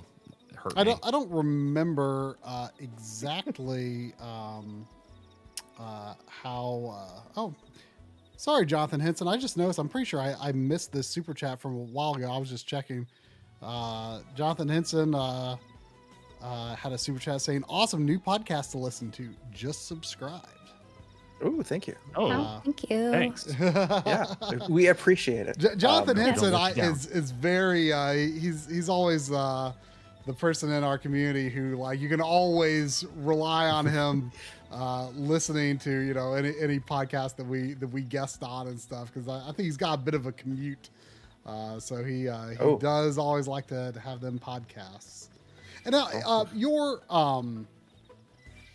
I know I'm kind of getting off on a tangent from what we were talking about, but Let's get tangential. Let's do it. Yeah, let's do it. your like support system is all through like the YouTube members, right? For your podcast? Yes. Right. Yeah. We decided to go that route because we're a fairly new podcast. And it's hard to get people to move on to different platforms like Patreon and stuff like that. Yeah. I think starting it up. Yeah. I mean, we That's just something we're trying. Yeah, we do have Patreon and that, but I mean that's I think that's a pretty smart idea, really, to kind of have everything unified around one platform. Yeah. Yeah, Like it's YouTube's not working well. perfect, but I think it's been going pretty well so far. Yeah, it's been a fun time too for us. I think we enjoy the conversations and we've Just being able to have built a nice Discord community. and- yeah, it's nice. Yeah. Yeah, it's a fun time. And you mentioned the after show before. That's just something that we kind of did already, which after we would film a podcast, we would just all yap together about any sort of So topic. why not? And so we Yeah. figured, let's record it and just give it to the members who would like to see more from us. Yeah, I mean that's I think it's been a nice segue. that's Yeah. how sometimes we are when we have guests on the stream. We just get to talking before we actually put ourselves live, and we're like, we should have saved this for the stream. Yep. I know. There's so many Always. moments that we were just like, well, that was just a podcast episode. We should have. Yeah, we just accidentally did a podcast. So yeah, that's it's a good time. And try if you want. I can jump in if I see any super chats. Oh yeah, that one was from a while back. I was just like clicking over to the tab where I have like the list, and I just realized because I know you're playing. I missed it. Yeah, it's we. I can and jump in if you talking need. and- Yeah. So I could need be- to level up before I can do that next. Yeah, next I do quest. So recommend if. I should do some actual just- quests rather than now that I've like got enough probes set down. All right. So for one thing, be careful with affinity. Be Quests. Oh, yes. Do not do one. There's one that you should not do yet. Just, don't do. It's called the repair job, and it's Lynn's affinity quest. You can It's by the fridge, I think. you can shortcut that one though. You can. A lot of people don't It's know still a this. You can process. shortcut that one. The thing with Like, the if- affinity quests is that it locks you into one at a time, and you can't exit out of it easily. Okay. Right. And you can't do the main quest when you're doing an affinity quest. So that's why you kind of have to choose wisely which one you Right, want to but tackle. those are marked by like the brown icons, right? So The orange, yeah. yeah, so I can kind of Yeah. avoid them pretty easily. Yeah, they're still Exactly. good because that's how you recruit new characters. So when I accepted that quest, it seems to have sent the ball out automatically. Yeah, it's a toggle. So if you Yeah. have it turned on, it will automatically shoot out when you activate a quest. I see. Yep, or if you don't want it, you could turn it off. Yeah. Yeah. Looks like we have another super chat from Richie from Richie Torres again. Thank you. Yeah. So if you can choose one IP to stay 2D forever, which would you choose? Cough, cough.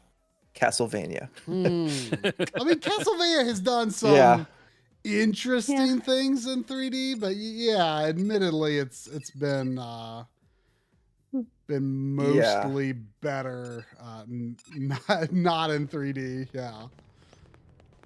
Primarily, I think it's very fair. most of the good ones are 2D for Castlevania. I think 3D ones have been a hit or miss. Yeah. With those. I defend some of those, but Lords of Shadow. Lords of Shadow was not too bad. I enjoyed that. It's not like a very Castlevania like game. No. When you play it, it's very much a very much like a remnant of like the PS3 era of like style. Yeah. Of like those third person like action games. I mean, I'd say something like Mega Man, but then Mega Man Legends is real good. Yeah, that's true. I do love that game. So right, because if we're saying the whole IP is 2D, but you could just do without the 3D games. I mean, that's really tough. Like, you know, we finally got like our first 3D, like proper 3D Kirby platformer. It's like, you know, my favorite game released in the 2020s thus far. Incredible game. So yeah, I love like the 2D Kirby games are so good, but I do hope they make more 3D games. Man, I'm excited to play the DLC for that. That 3D like Kirby was one of my favorites of the year. Maybe Chrono Trigger. Ooh, Chrono Trigger. I mean, I would vote for that if it just means we get more Chrono games. Exactly, and make them all 2D. Fine, yeah, sure. And have them be in that style. That would be great. Yeah, I'll take that. It'd be a little controversial. I don't necessarily want it to be HD 2D. Yeah. Yeah, Most I mean, of those are going now. I would accept it. Just 2D. I would accept it for sure. Yes. But as long as we get it anything again. at this point. Yes. It needs to have, But I like it to have its own style, you know? Like, I think how it is right now is beautiful. It should have its own thing. I mean, if they were going to do another its own identity, Chrono you know? I mean, I would like for it to be just its look own like Dragon Quest XI or something like that, you know? Because you know, I mean, that Akira Toriyama art already works so well. Yeah. Yeah, it's true. That way. I think like that cell like, you know, shading look to it. I think would do well. Oh yeah, when you said Cell, like we were talking about Toriyama, I thought you were talking about Cell. Oh, Cell is in Dragon Ball. From Dragon Ball. Make everyone just Cell-like. look like Cell. Yeah. It's like, what character you think? Okay. The different iterations of Cell. Cell, yeah. Yeah. What if I say Zelda? Do I get crucified? I mean, it's a contentious one. I don't know. I might take Zelda back and just make it a 2D series. I mean, you know, this might be a bit daring, but like, what if Final Fantasy was just 2D forever from now on, right? Like that would I would also be okay with that. I would honestly be okay with that. I've loved the series. Same. All the games that I've 15 played. your favorites, Brandon? 15 is definitely high on my list, but it's probably like maybe. Oh, really? Oh, three you do. Oh, I love 15. Okay, I wasn't sure if you were being sarcastic. It's 15. No. It's legit one of my all-time favorite games, not just Final Fantasies. But I would not be against switching it back to 2D. No, I think that would be cool. 15 Yeah. is I like Dragon my Quest 11, how you could switch back and forth between the 2D and 3D. yeah. Oh, yeah. That's true.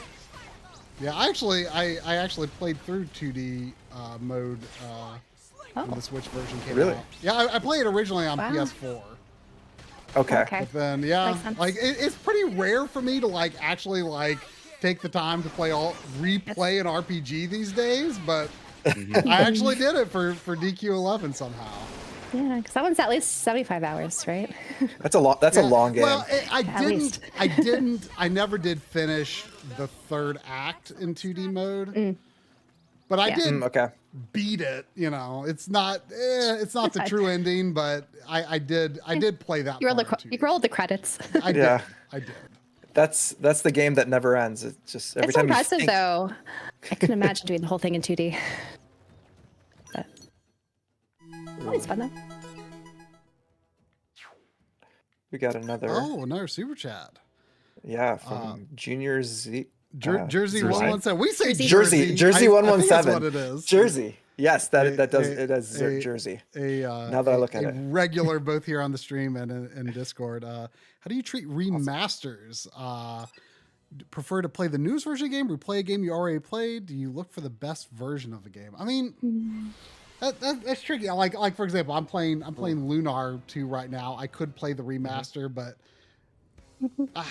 like I don't know. Like it sometimes I don't know. It's honestly hard to say. Like sometimes I'm just like, yeah. Basis, right? Say what?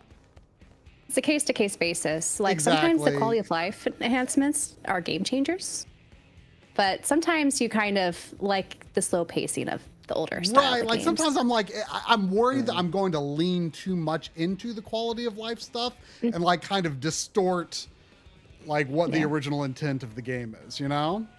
Yeah. Yeah. I think it depends on the quality of the port too. Like if it's a poor Yes. quality port, then I'll probably like lean back onto the original. But it also depends on how how accessible that original Yeah. game is as well. Yeah. I mean, Yeah. And whether I own I'm it much or more, I'm much The more hardware inclined too. to go with convenience over nostalgia. If I'm being perfectly honest, if I have Mhm. my PS5 hooked up and Tales of Grace's F remastered is sitting there, I'll probably, you know what I mean? I'll probably just put Yeah. it in. Probably just do Yeah. that. And I mean, love- that's maybe a bad example because I don't think that's a problematic port at all. I don't think people have major issues with that one, but like you You know, let's also say have for Symphonia, I think, had a problematic port. Symphonia had some issues with Yeah. the frame rate Yeah. or something and some other stuff. But yeah, I think I would probably just go with the most convenient option, which would probably be the remaster. Yeah. Oops, my chat vanished. There we go. Oh no, okay. We did get another super chat though. But yeah, like I don't know, like it's really a case by case basis for me. Like Yeah. I sometimes I like to play the original. Like I've been doing that with like the you know, because I was mostly playing like platformers on Nintendo systems back in the day, so I'm like still catching up on like, you know, Spyro and Crash Bandicoot and stuff like that. So Yeah. like I feel compelled to play the original versions of those versus the remasters, and I think a lot of that is just like putting myself into the context of the time. It's a lot easier to understand like why the game is designed the way it is when you are playing that original version. You know, you can I think wrap your head around the limitations, which informs the level design and all sorts of things as well. So I don't know. Yeah. I think more often I prefer to play the original unless it's like maybe like PS2 onwards, as long as they don't like outright screw something up. Like the PS2 games like scale up They got their jank. pretty well. Yeah. Yeah. Yeah. Like, I don't know, for PS2, especially with the platformers, you have to kind of lean into the jank. That's how Yeah. I grew up playing them. Yeah. Oh, and So the other you can't thing, really replicate that. the other thing with PS2 is like you'll get a lot of games where the camera is not Yes. is inverted against what we're used to these days, and Yeah. You're those- fighting against the camera. with no for sure. with no option to change it. Yeah. Which, you know, I liked that back in the day because I'm like, oh, it's like moving a tripod. You push right to pan left and vice versa, right? It made sense to me back then, but then, you know, we've kind of standardized around non-inversion, and so yeah, that can be nice when they do. You know, you get a port and you get that option. Yeah. I do. So yeah, Camera mechanics back then were a bit wonky. Anyway. But then there it's was the fun the of it. other super chat from Kurt Mack. Thank you. Saying, interesting follow-up question. Which would you prefer, FF6 in the style of the DS remakes of 3 and 4, or FF7 pixel remaster? Ooh. I'm a grumpy old man that does not like the pixel remasters. You know, I think a lot of people don't like that like that. I don't know if chibi is quite the right word, but I guess it kind of is like the chibi style in 3 and 4. I have not played the remake of 4, mostly because I don't think I can handle people saying the name Cecil out loud. It's Cecil. Okay. You're always a Cecil guy. Yeah. It's Cecil. But I actually really like, I haven't really seen that much of FF4, but like the style of FF3, I really like how those characters look. I've actually got like little like gachapon figures of the FF3 remake characters. Yeah.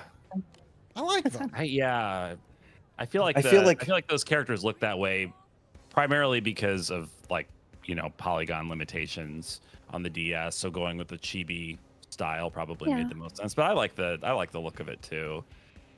I don't know if it would like translate well for 6 though. Like just the tone of 6 with the chibi characters would throw me off a bit. It's a little bit darker in a lot of ways. Yeah. I think for Final Fantasy VII too, like the polygon, you know, style is iconic. It's hard to picture it without that. Yeah. I mean, there have definitely been like demakes and stuff. Although I don't think they're necessarily that extensive. I'm not particularly familiar. I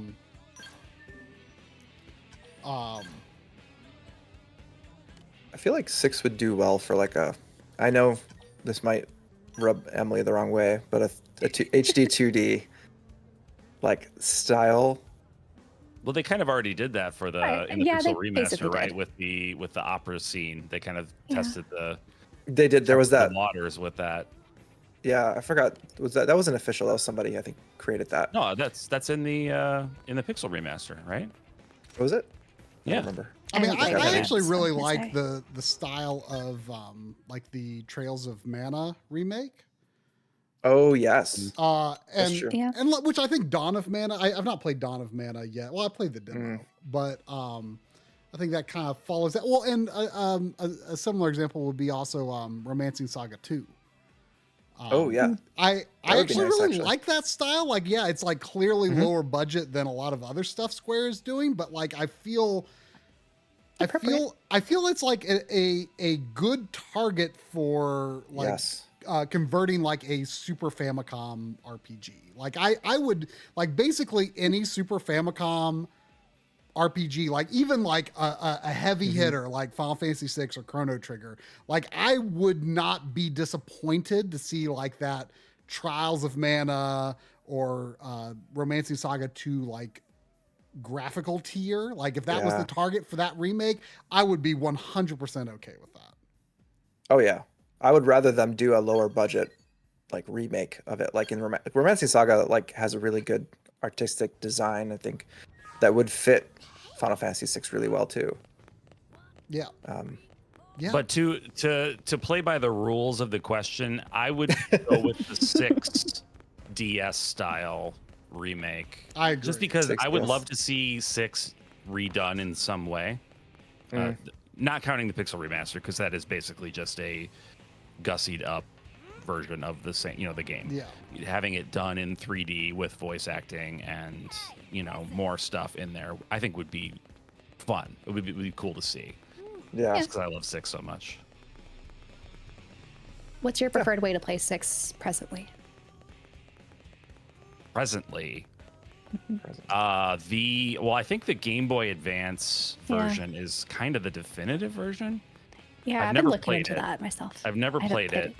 I have it, but I haven't actually played the Game Boy Advance version. I did play the mobile, it was a Steam, but it was based on the mobile port back in the day. And I think that adds a lot of the Game Boy Advance stuff, I want to say. I could be mistaken.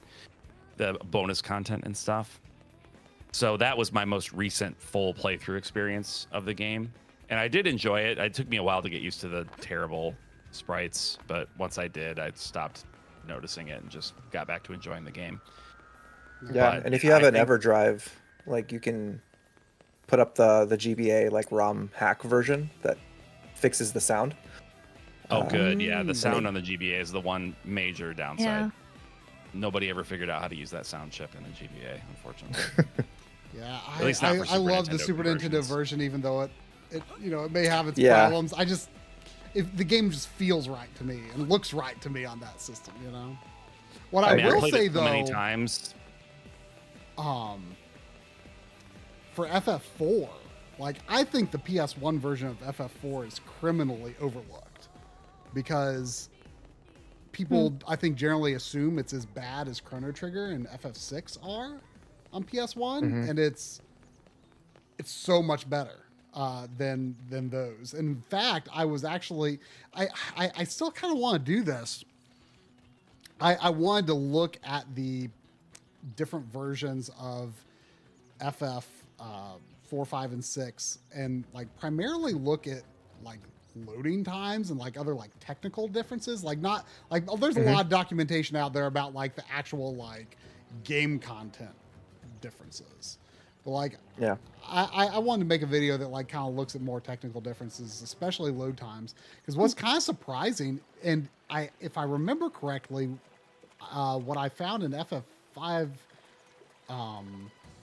was even true to some extent. Some things are actually faster than the Super Nintendo version in PS1.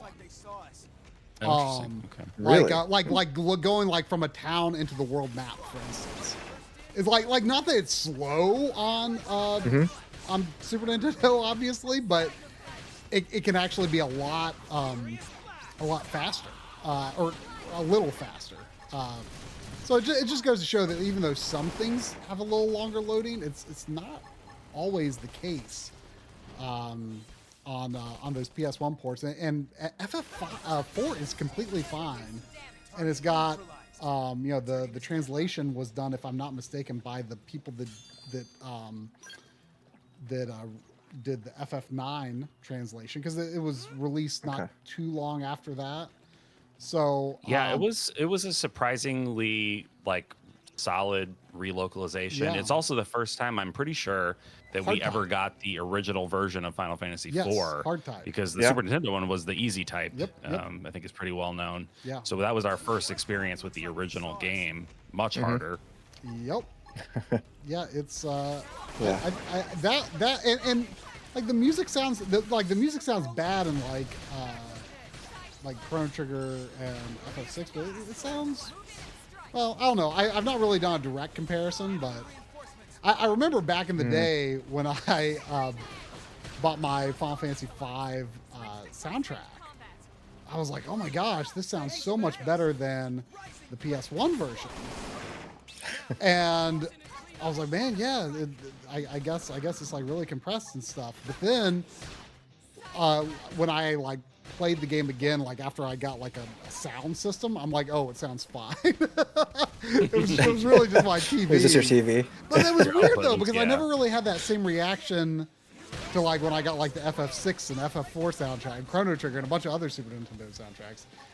I never like felt like it was like that much better.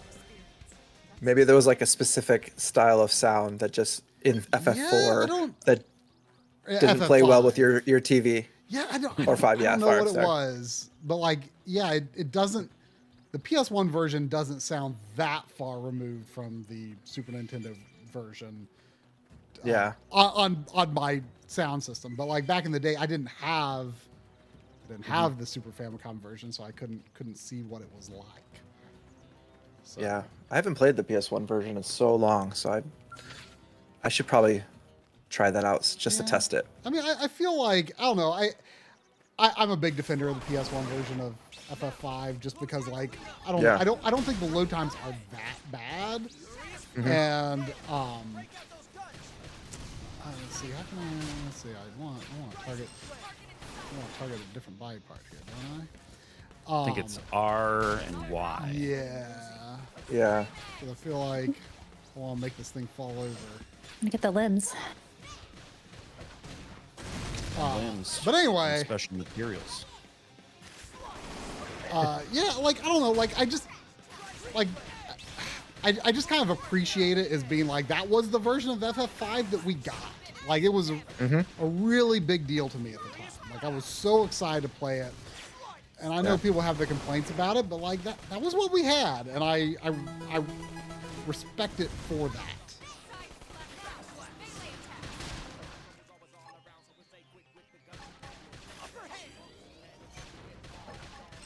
I guess there was another super chat just now, actually, Yeah. from Quest for Glory Gamer. Thank you.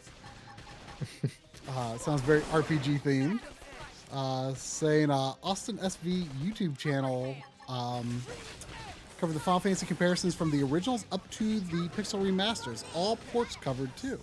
I'm trying to think. I may have seen that. Did he cover did he cover stuff like the loading times and whatnot?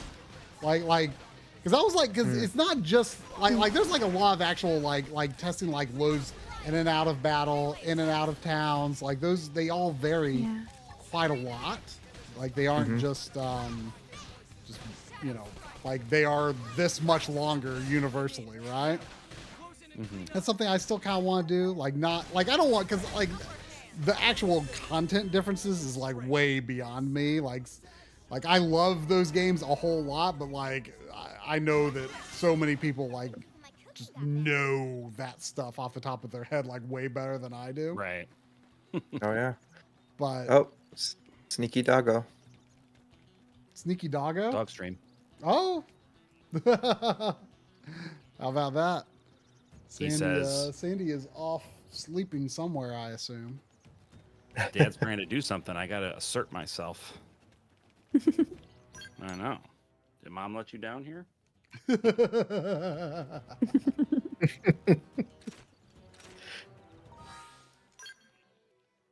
We've been gone all weekend. He's missed us, so.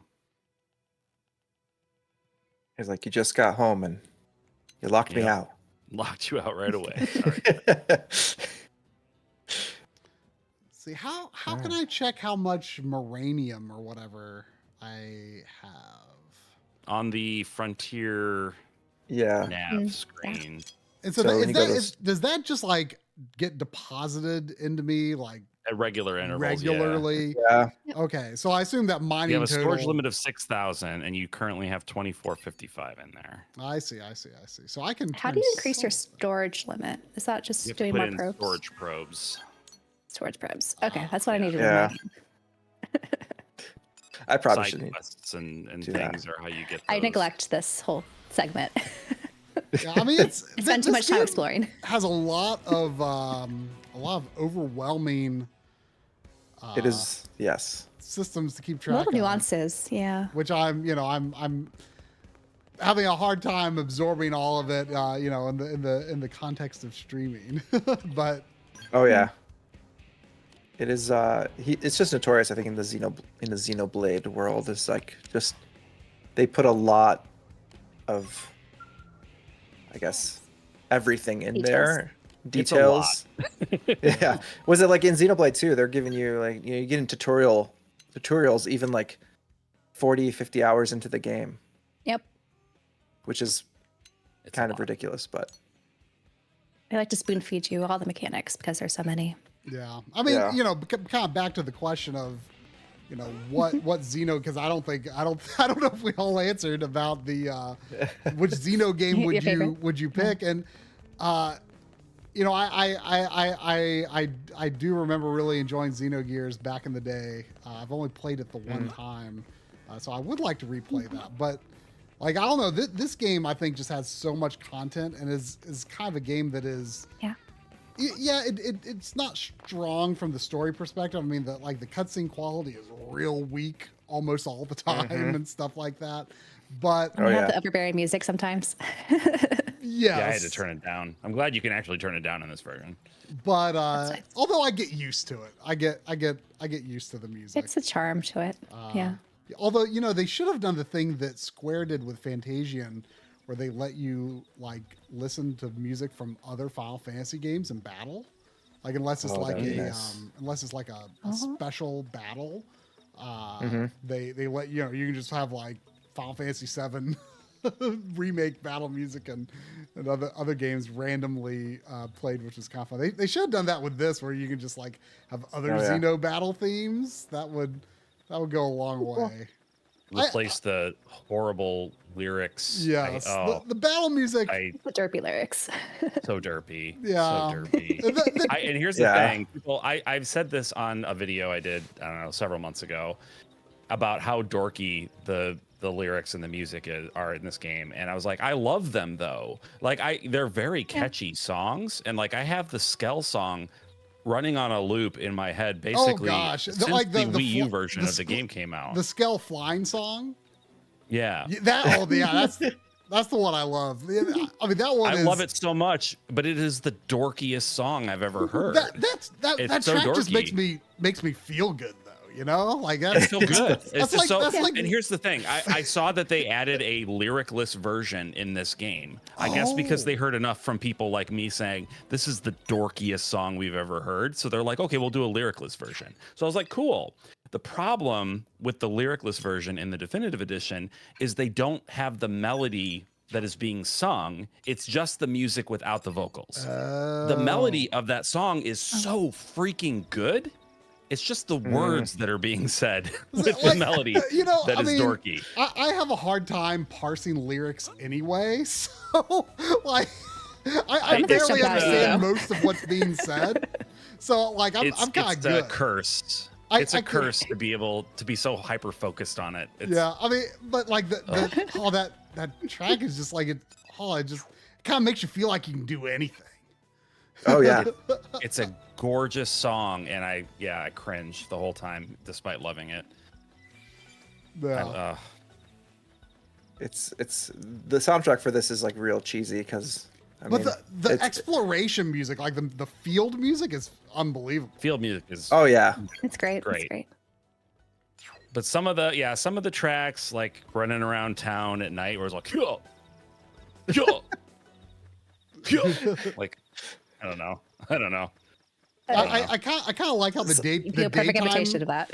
The daytime town music, like kind of like sounds like a grandma like that smokes like 10 packs of cigarettes a day. Yeah.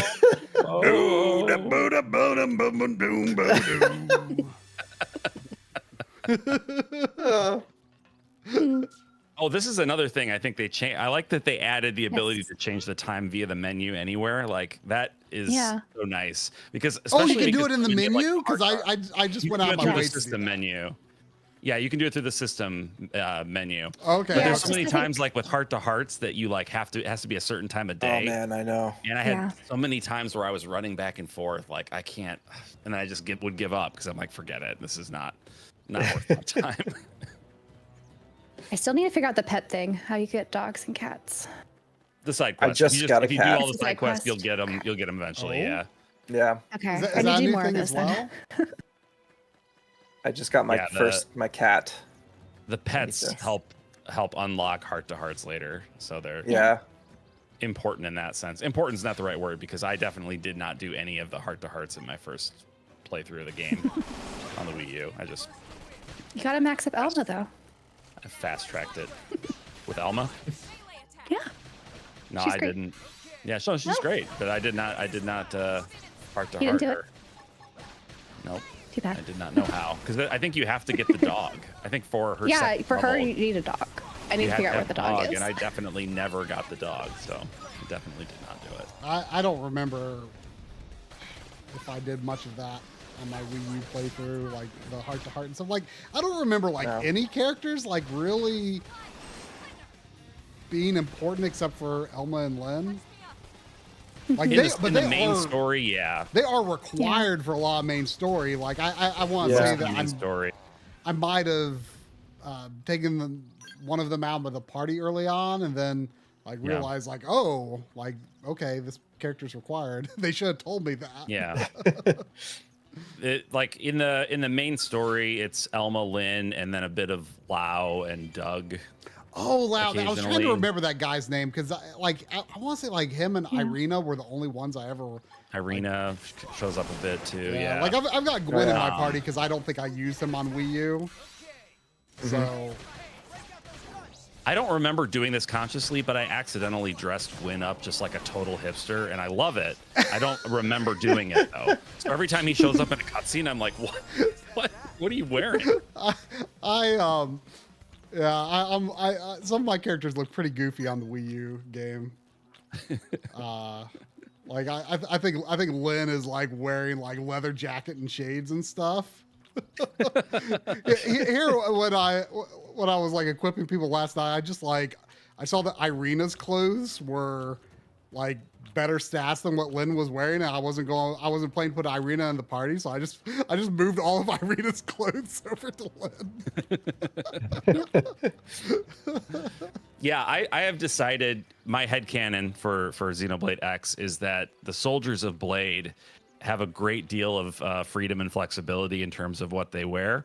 And so every day is casual Friday. So they just kind of wear, sweater and jeans or like a hoodie. And that's fine. And nobody's getting mad at them because they're out there working their butts off every day, trying to make a new home for humanity. Let them wear what they want. Right. So that's how I do 100%. it. Just let them be comfortable. Let them be comfortable. But I don't know if to people who aren't familiar with the game, if some of what I've been doing has been looking pretty boring. I mean, I have been like very aimless, and that was kind of the intent. Just kind of something. It was mostly just have background for conversation, right? But this, like, yeah. Mm-hmm. I actually like. I don't know about y'all. Like, I think a lot of people like really criticize. Like the early stages of a lot of RPGs, like especially like, some like especially like really early like MMO type stuff. Like I've just got all these quests where I'm just like killing sheep and stuff. And like this quest, I'm like killing 5 simius during the day. Like I don't know. Right. Like I kind of find that kind of stuff kind of comfort food personally. It is. Yeah. That's true. Yeah. I grew up with MMOs, and this is so familiar to me. Yeah, like It's there's just nice Like to playing like- RuneScape back in the day, you just do a little fetch like- quests and stuff. That's the great thing about this game in particular is it contains multitudes, right? Like you can do the shut off your brain and do the random side quest stuff where you're just killing X number of whatever. Or there's like really heady, deep, complex philosophical storyline stuff. And there's a billion characters and like a ton of like important story side quests related to all the characters. So there's so many different things depending on the mood you're in. Like you can find an experience probably within this game that will suit that mood. Right. Exactly. Yeah, I think that's a great way to put it. I mean, I don't know. Like and also I just like that kind of like mundane early game stuff, like kill X number of this type of enemy, deliver 5 apples or whatever. Like I kind of like that because it's just like this really humble, simple thing before you like set out on like a much bigger, more important quest. And like, I don't know, just like those beginning steps of an RPG, like kind of, even though it's really mundane, you're like, I don't know, it just kind of sets my imagination alight for like what could be coming. Before you can, at that stage, you're a kill grunt, God. right? Yeah. Yeah, exactly. It was Gotta do the menial tasks.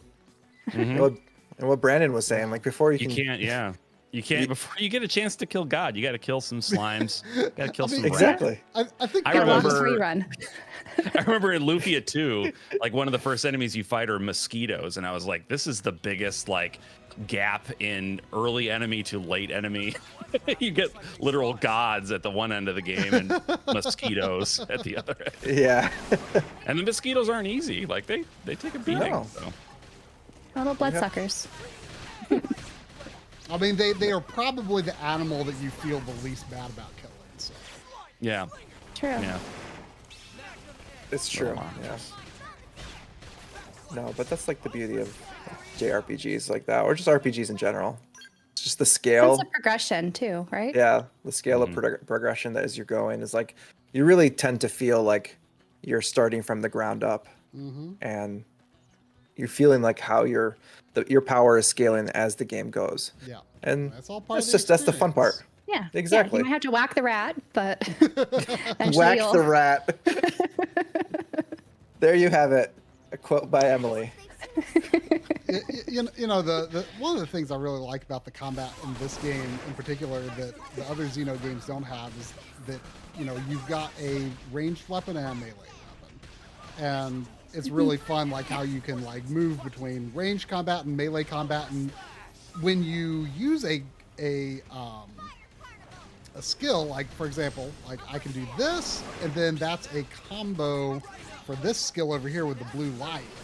that is switches to melee. So like you can actually, like some combos specifically are like for moving between ranged and melee. So there's just kind of that adds another element to the, you know, kind of the variety I was talking about, where due to the way that the combat works and like your party morale and stuff, like it's not the same rotation every time, like, and you get that variety of close and far. It's just, I don't know, there's just a really good balance to this, I think. But three, it's pretty seamless how they switch between, and you could do the topple and, you know, those other kind of things that are signature in the Xenoblade universe. Yep. Yeah, exactly. Although this one, does this not have like I forget what the term is, like the stage before topple, like the break? Stagger, it does. Right. Stagger, yeah. Does this I mean, they call it stagger, but it's basically the same thing, right? Yeah. Yeah. Okay. Because I've been saying like I've been thinking like I don't think we're doing that, but we're toppling enemies anyway. I always thought that was the weirdest thing when I first played Xenoblade on the Wii. I was like, why are our machines these like completely unstoppable monsters, but all we have to do is like knock them over and then like we can hurt them? Like I am right? Like that was how it worked. Yeah. Like, if you topple them, and you go through the then progression, right? You can fight them. Break to topple to launch. Or it was launch in the first Xenoblade, or was it just topple? I think it was just topple. Just topple. I think launch was in Xenoblade 2. Yeah, it was in 2 and Smash. And X, yeah. Right, and then you could smash. Yeah, they're powerful robots, but they have progression. one weakness, and that is topple. I don't know if it's the case in the other Xenoblades, but in this one, you can technically occasionally topple an enemy without staggering at first. Right. It's a probability thing, so you're much more likely to be able to topple if they're staggered, but yeah. But it will occasionally let you do it. And having the ability to hit Y to spam the topple ability is an okay way to kind of put your finger on the scale. Use it. Yeah, exactly. Whack the Rat from Hot Fuzz. I think it was Splat the Rat in Hot Fuzz. Yeah. And a rat? I haven't seen that movie I since think I was you want to like get 20. the special item that's on the right there. If you're right a little bit, another right. There's like a diamond behind you. Yeah, that one. It's a little bit orange. The red. That's like a quest one you want to get. Okay, yeah, I guess one. that was the quest I was actually here for. There it is. Yeah. I think that was the last one I had to do before I can accept the next main story. It sounds right. Yeah. Yeah. A little bit closer to getting the scale. I have to talk to her again, but yeah. Why don't we see what that quest is like? Let's see.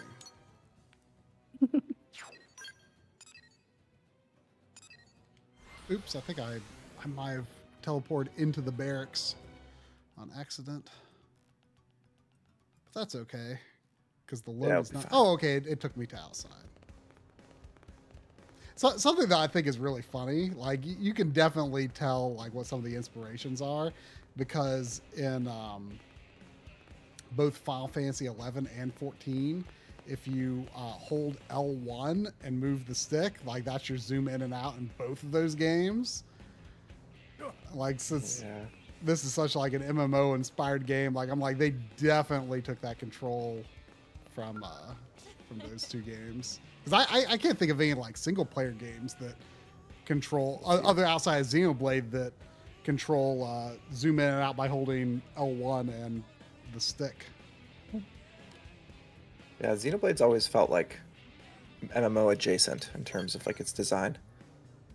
Yeah. From a gameplay perspective. Am I right that Elma likes it when you are a little more like humble and straightforward in answers, and Lynn is a little like into it when you're more boastful? Yeah, I think so. They contrast each other. Yeah, I've never been able to fully get a grasp on it, but I think that's generally true. Yeah. Yeah. Be a little bit more empathetic and helpful. Elma likes. Whereas Lynn is sassy, so she likes the boastful stuff. Lynn's a kid, so she's, Yeah. She likes talking things up. She was like, you'd have to be some kind of idiot to not want to join Blade. Ooh, I got passes. That's true. Ooh. Let's see what my glasses look like. When you leveled up one of your characters. Oh, I've got wild Gwyn. kitty ears. Oh, you need to put those on right now.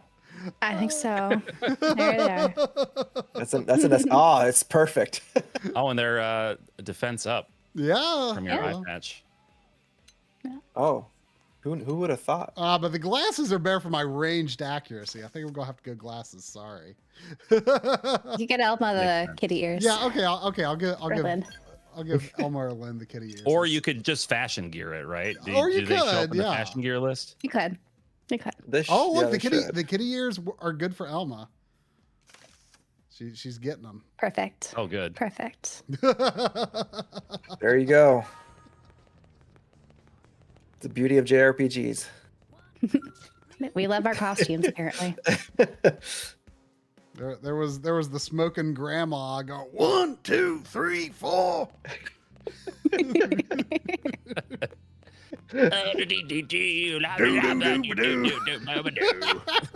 I ain't gonna lie, I kind of like it. I do too. It makes me mad that I like it, but I do. Oh, I have to be level 15. Yeah. So I guess I'll do more quests. What level do you have to be at? Are you gonna be at 15? I gotta be level 15. Yeah. Oh, dang. Yeah. I don't know if I'll get that far found- tonight. We'll see. Yeah, leveling takes a while, though. I found when you do the multiplayer thing, you could really level up quickly. I never tried goes that fast, yeah. in the Wii U version. And you can actually do the multiplayer by yourself, and it's just a really good. You could just quick connect way to- online. Yeah. Oh, you mean And then get a random party. Wait, what do you mean do multiplayer by yourself? So you go online and you can go into that back room of the barracks and you can join a quest and you can do the quest with your party. So you don't even have to play with randos if you don't want to. You can just do it with your own party, and then you're just okay. basically doing the online quests. Huh. And they're Yeah. generally pretty quick and decent amount of experience for the time. Yeah, it's the most efficient way to level up, especially I think early in the game. Oh yeah. As long as they have a quest at your level, because sometimes you get barred if you're too low. Yeah, they change out every hour or whatever. Yeah.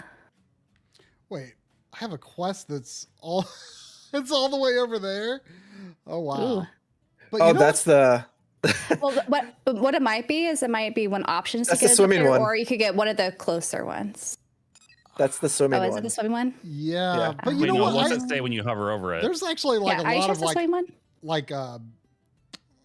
like sandbars and stuff along the way too there, so it might actually not be that bad to get there. That one's not that long for the swimming. So it's interesting that is a Germivores. that's like a level 13 quest. Like how what the heck? We're just here to explore and goof off. Why not? I'm gonna go for it. Yeah, just try it.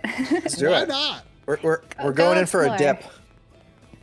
Oh, is that one of the request board quests? Yeah, Yeah. it's a request board one. That's the one where you I have to swim accepted over a to bunch the of other those side. last night. I was thinking of, I think Alexa's.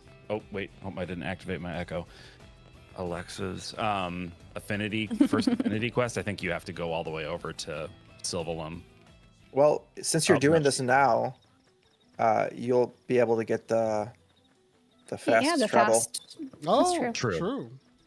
Oh, So, do you have? whatever you But do. do I have to I have to actually deposit a probe to get that, or?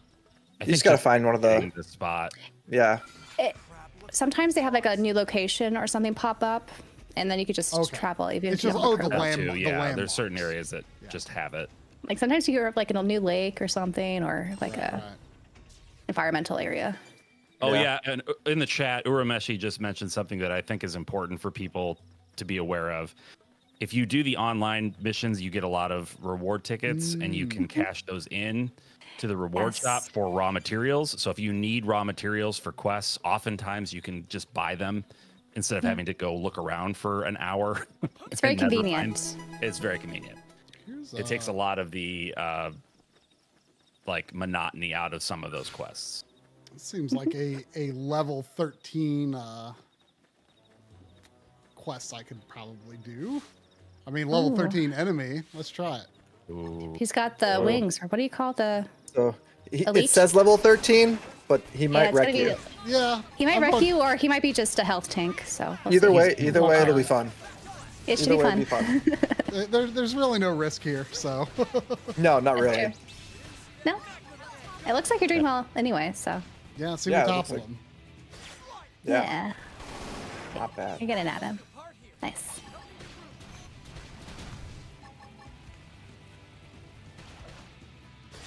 It looks like a super chat came through as well.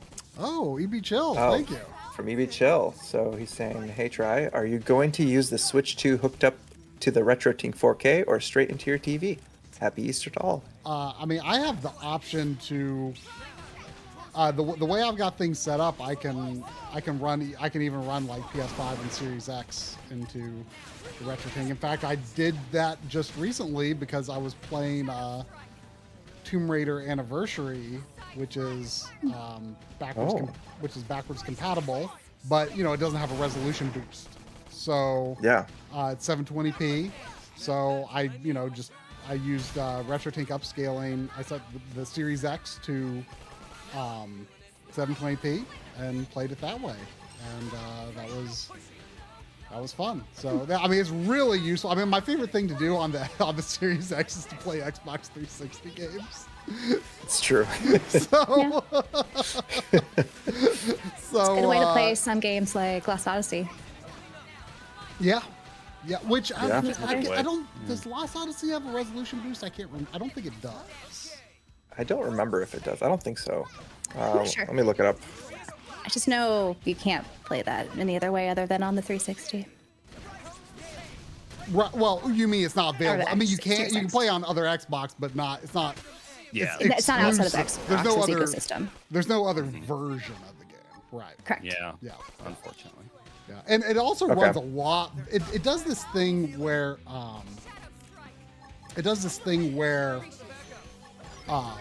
there we go. Ooh, I got bargain sunglasses. Oh, even better. Yeah. Heck yeah. You got a deal on that one. Lost Odyssey does this thing where it has like these like split screen cutscenes, like where like it's showing like the scene from like multiple viewpoints, and that tanks the frame rate on original 360, but it runs much Yeah. more smoothly on Series X. I've played like the those aren't very good though. No. Nah. Can what about Lynn? How do these do for Lynn? Yeah, he looks so cool though. Lynn looks kind of awesome with them. I feel like Damn it. even if it's Just give it to stats her. down, I'm going to give them to Lynn. Whatever. Yeah. I'm yeah. too She lazy to does do look cool. fashion. The fashion. You don't have to have menu the right optimal now. build just yet. Yeah, Go ahead, it doesn't matter. We're still in the goofing off phase of this game. Oh yeah. And it looks like Lost Odyssey did not get an update. It still stays at 720, 30 frames. but it does have a much better frame rate. So, or I mean, yeah. it doesn't raise Yeah. the cap, but it does run more smooth. It'll be steady at least. Yeah. It'd be better. For the Okay. most part. I want to. I definitely want to restart that. Because, oh wow, I'm almost done. Well, I don't know about almost, but I'm already Commander rank 8. I think 10 is the cap for each class. I think. Yeah. Yeah. Yes. And then you can move forward. But yeah. I lost my train of thought. Lost Odyssey, something. Yeah, I want to restart that because I played it a good number of years ago. I got to disc 2. I just kind of Okay. hit like a bit of a difficulty spike, and I'm like, oh, okay, I'll sort that out someday soon, and never did. And never. Yeah. Yeah. Yeah. But I One of these. really liked what I played up to that point. It is a very beautiful game. Yeah. The vignettes in that game that kind of tells you the story of the main character. Yeah. They do that to some extent in Fantasian as well. Although I don't think it's not done as Yeah. well in general. But It's not. I liked some of them in Fantasian, and then there were some that I was like, could we please hurry this along? yeah, We're not as quite as effective. It's interesting Eventually, I'm just gonna have to grab a Series X and play Lost Odyssey because I really want to. And I'm not confident. That's what I've been thinking too. Yeah, I mean it's the last Xbox that's going to have a disc drive, so it's worth it. Is it purchasable digitally on the Xbox store? Like if I got a Series You S can. and just It purchase is. it digitally, It is. because I have it Yes. physically, but like There- if I just want to play it, like There are some. Actually- There's a small handful of games. I don't remember off the top of my head which ones. This one is digitally. There are some that you can. There are a few that are backwards compatible, but only if you have the disc. They can't. They like don't have the license to redistribute it. Like as a new purchase. Yeah. And Brandon, I have a Series S that I can let you borrow, oh, do you? Okay, well that simplifies it quite a bit. so you don't have to worry about buying it. Awesome. But you can also have that last Xbox with the disc drive. It's true. That's I've true. never had an Xbox. I mean, I technically own a 360, but I've never used it. I honestly find like because I never owned. I got an original Xbox like I don't know, like shortly after starting the YouTube channel. So it's like it's been within the past like 12 years. And that was the first Xbox system I had, period. And then I didn't get a 360 until the Xbox One was already out. And like the first time I actually like got a current Xbox was when I got the One X. Okay. I got that when that released, and then I got the Series X when it released. But in general, yeah, I've been kind of behind. But I think because of that, I've found Xbox 360 to just be a really fun system to buy games for. Yeah. Just because like I kind of missed it, and also like the 360 version is more often than not better than the PS3 version. And maybe I've already got the PS3 version, but it's like I don't know if it's like a $10 game, a used game store. I'm like, yeah, I'll buy the 360 version of that. Yeah. Exactly. And Yeah, I grew up with the 360, but Okay. we encountered the red ring of death. Oh no. One Yeah. of those, and just never been back to Xbox since. But you know, it But I've really been is interested in the amazing Series X.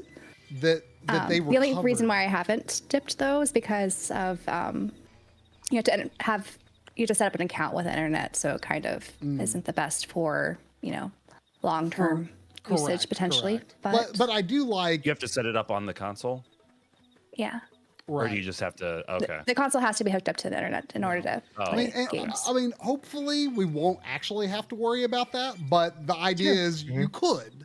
It could be an True. issue. And so Yes. Yeah. that's That's the why thing. it feels riskier to put like to like kind of Invest rely in on that. that for your Yeah. physical game library. But Actually, but you know, for 360 games, as long as you do have a real 360, you know you can you know you can count on Yeah. playing it on a real 360. That's true.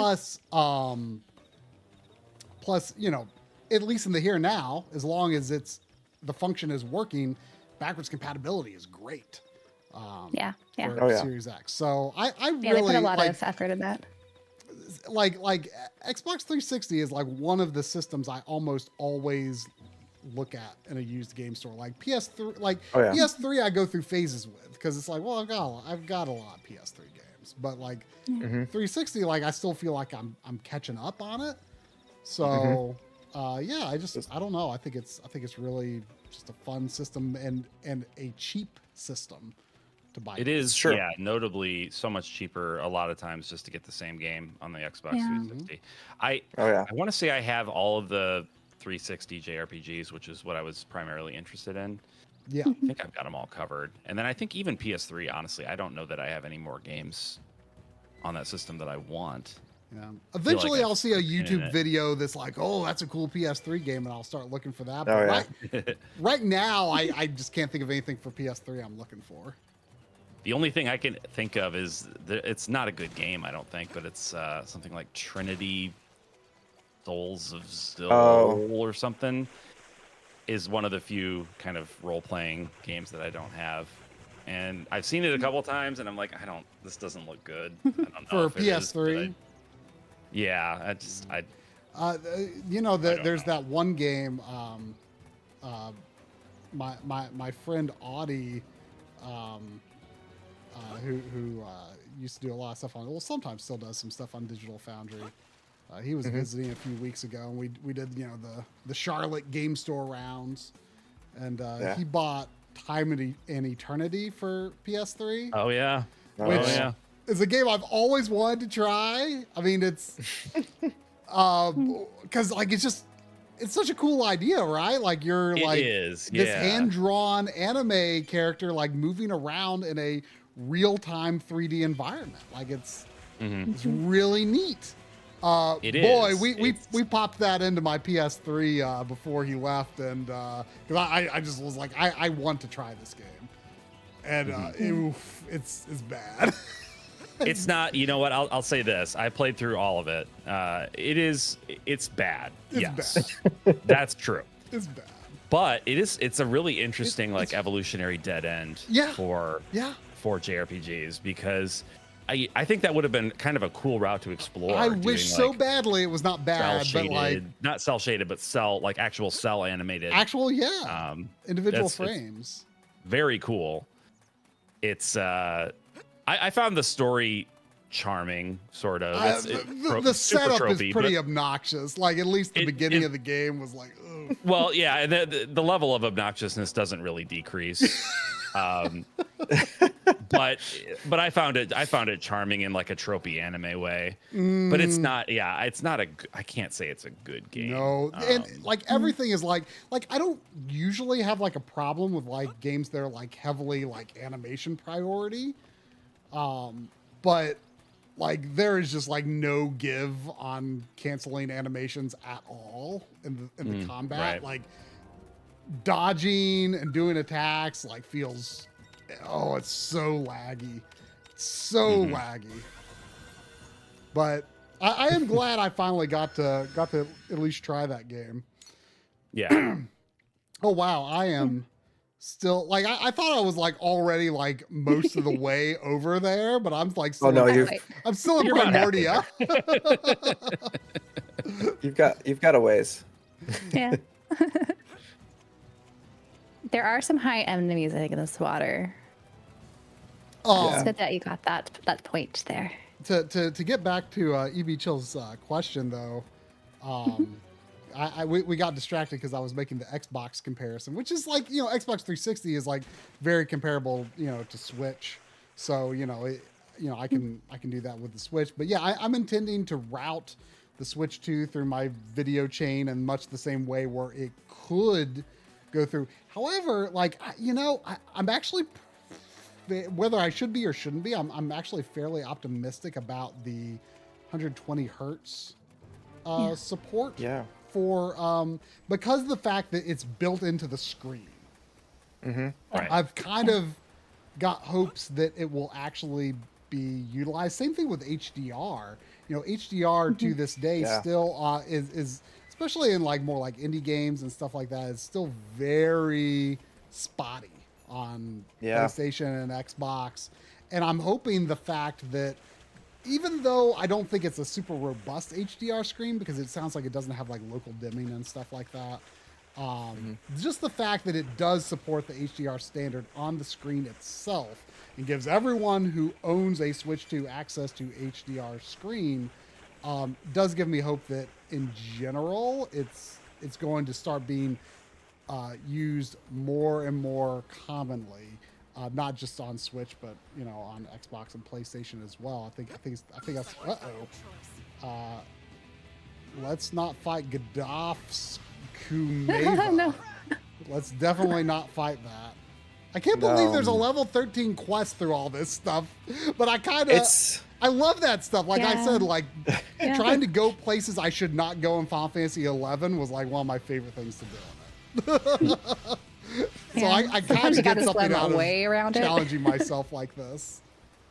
Oh yeah. I probably should just be in the water. It would probably be safer. Yeah, but I think that's what I did with this one. Going over the sandbars seems fun though. Oh yeah. Yeah, you survived it. Oh my gosh, yeah. I forgot about that big like black orb over there. I remember being very fascinated by that. I don't even remember what it is now, but I remember being like, "Ooh, what's that?" Oh yeah, on Wii U. Yep. But anyway, is it like the ganglions or something? I guess what I was saying was, because of that 120 hertz potential, I don't know if I see Switch 2 games being as good of candidates for routing through the RetroTink, since it can't take 120 hertz input. Yeah. And, you know, I think a lot of games are actually going to run at like 1440p if they're in like the 60 hertz mode. So I think there will be less value in it, except potentially for backwards compatible games, like depending on how much better games may run, even if they don't have patches. That very much remains to be seen. I mean, they did hint at it in that hardware designer interview that it should, but we still don't really know the extent of that. So, yeah, I could see myself doing that with backwards compatible games. Like in the short term, I'm kind of intending to keep the Switch 1 hooked up. Well, I don't know. It depends. I mean, I've got Tears of the Kingdom OLED, and it's really pretty. I do too. I have the same one. So right here. And also I've been working on reviewing the RetroTink 4K CE. Although I don't know if I should put that video. I'm still debating on whether I should just like stop working on it until like he lets you order in America again. Because I don't know. Yeah, that's the problem. Yeah. I don't know if they say like, oh, this is the price of the Pro model, this is the price of the CE model. I don't. But anyway, I've been using it while I've been playing Lunar 2, and you know it's in the white. The RetroTink 4K CE is in the white shell, and it looks really really nice next to that Tears of the Kingdom OLED dock. Yes. It looks so good over there, and I'm like, oh man, I don't know if I've got room to squeeze the Switch 2 in here. I've got to figure it out, but I would love to. Initially, I was thinking like, oh, I'll just, because I probably won't use the Switch 1 a lot afterwards, but I don't know. Like, given the backwards compatibility, so I do own a number of games on the list that are currently not supported. So I may want to keep the Switch 1 hooked up. I don't know. And it also depends, like, you know, I don't play handheld a ton, but when I do, like a Switch game that already runs well is probably going to look better on the Switch 1 than the Switch 2 because of OLED. Yeah, that's true. Yeah. Yeah. There'll be trade-offs for sure. Very much remains to be seen how I will do that in the long run. We'll have to see how it ends up being. And I see Stefan mentioned that like the Nintendo removed the VRR piece out of like the blurb for if you're in docked mode. I wonder if that's because like Nintendo's just trying to cover their bases of if you don't have a VRR enabled screen. Like they don't want to advertise it, or I don't know. Did they run into like compatibility issues and like they decide they're going to remove it for everyone? Yeah. Instead of like just for like the 10% of screens that it doesn't work with for whatever reason. Like that would be a very Nintendo move where it's like, oh, we want everyone's experience to be consistent. I actually am quite shocked that they've advertised as much about VRR and HDR and stuff like that. Like Nintendo usually is not. They don't talk about that. No. So that's been quite surprising, honestly. Exactly. They don't really bring up technical like features usually like that. But I don't know, like I hope they don't just axe it for everybody, because that would be very disappointing. Or if it like maybe they'll like well, you know what would be interesting is I think would be very telling is if, assuming you can start using the system without an internet connection, will the feature be there before you do an update? They'll probably try to insist that you do an update before you start using it. But I bet if you don't connect to a network, I bet you could start using it. And I'd be very curious. I'm actually unless like, you know, maybe Digital Foundry or someone might go ahead and do that ahead of time, and it wouldn't be worth my while to figure out. But I would be very curious to test actually. Like if I just boot it up, like will that be in the menu? And if then I update it, is it gone? That's true, because it's like they just made this decision to remove that language and stuff. And So- the unfortunate thing too is there's actually a significantly high chance of the VRR in Switch 2 being better than the VRR in PS5, which is not very impressive. Yep. Because it has a PS5 very high lower bounds. Exactly. frame rate, where VRR is much more robust on Series X Xbox. and S. Yeah. And Yeah. due to it being G-Sync, it probably has a better lower bounds. So that would be interesting. I'm very curious to find out. Very curious.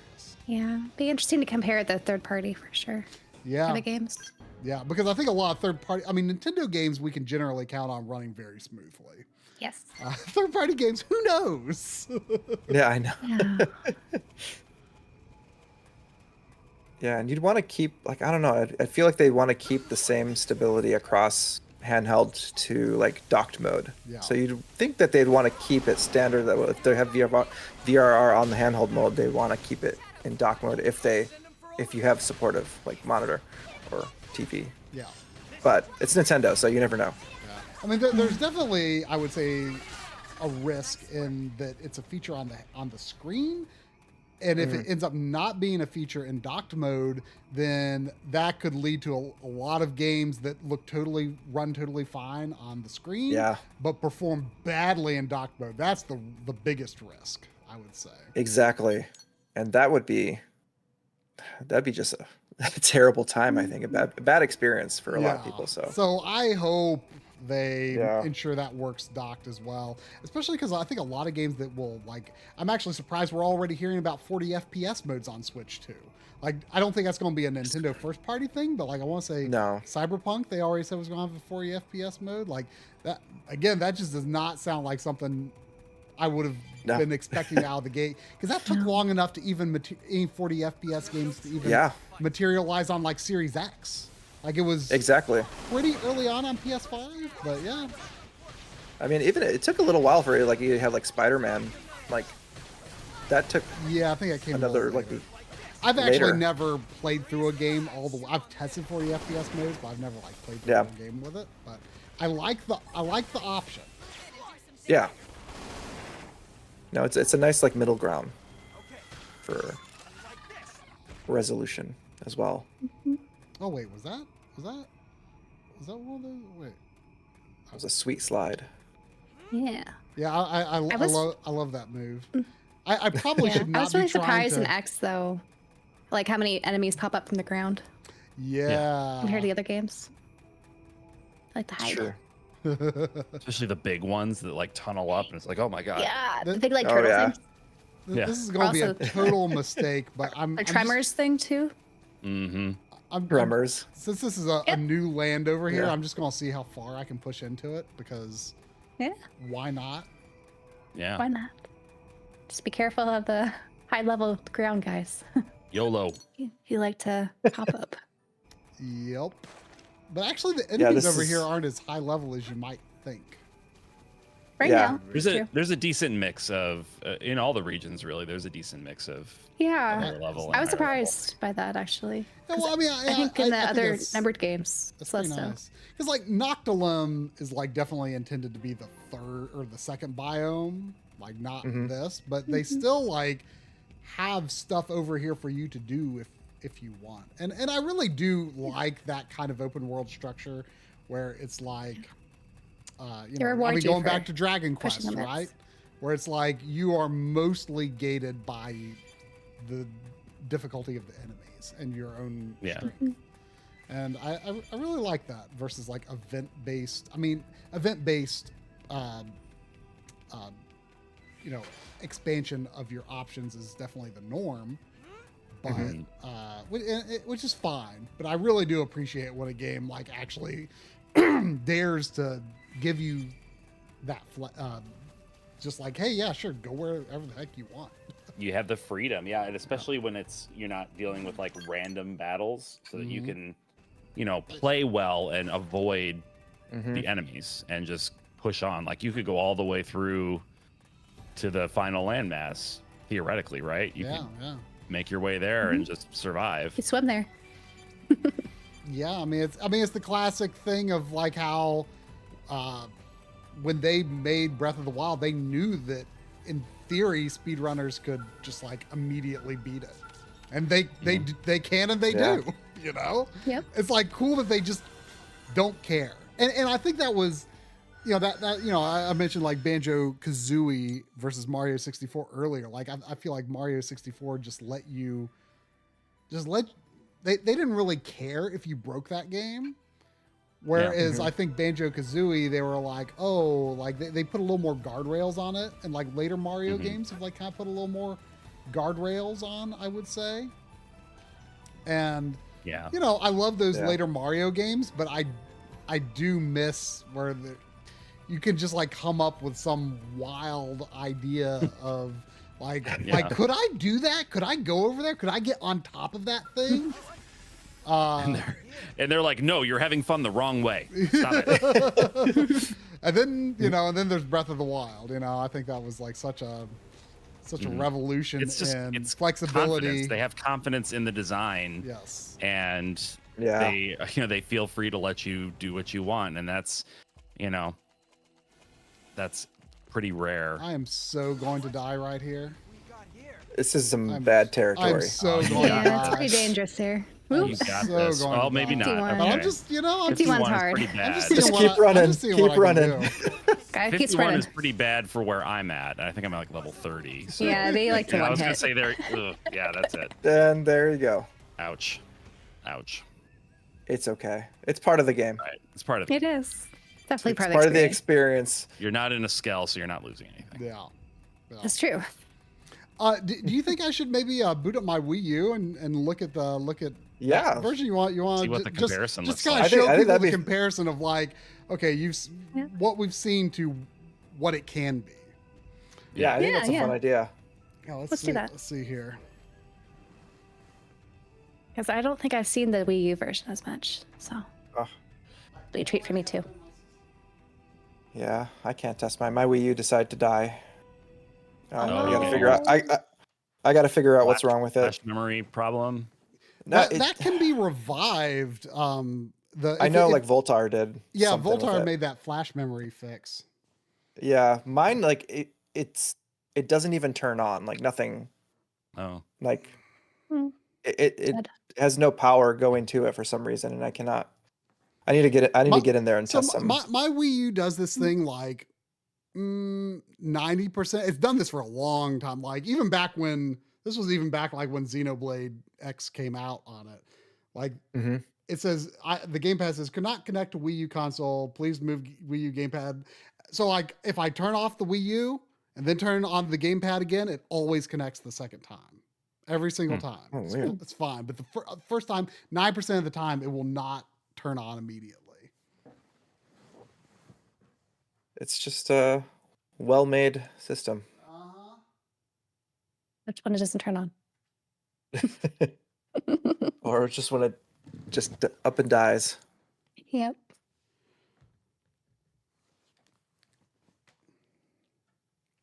Yep. Let's see. Here we go. See how this goes. Taking a look at the Wii U in a while. I might need to change. Do I need to change an input here? Wait.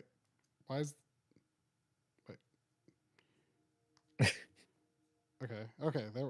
Weird. The gamepad screen went off. Okay. Here we go.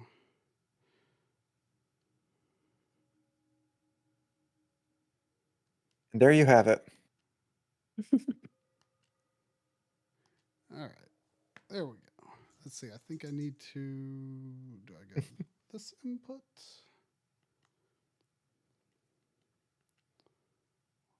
That should work. Yes. Come on. The Wii U is limited range video only, so I don't think it's not being interpreted correctly. Okay. Hang on, let me see if I can. Might be able to. Oh, my server's no longer available. Let's see if I can fix the video range. Something's coming up. Oh, okay. Sorry for the inconvenience. Sorry for the inconvenience. No, I was thinking like for the Wii U, I mean, at this point, all that's left Right. is we got the Zelda the Zelda remasters that will never Yeah. that Nintendo does not want to bring I want out. to say never. Maybe I think never, it's but involved. I would love for them to take that Star Fox game and like repurpose it for the Switch to I fixing wonder how they could do that. I would Fixing the- honestly, I would rather them just make a new Star Fox game that's not a retelling of the one Star Fox story they keep doing. Yeah. So it's like, Star I Fox am tired of Command. that same story. Star Fox Command on the GameCube. Is it no Star Fox Command on 3DS. DS Oh yeah, DS does right. like Yes. continue the story like after Star Fox Adventures even. Oh, Okay. weird. Interesting. Yeah. I think that game's kind of underrated, personally.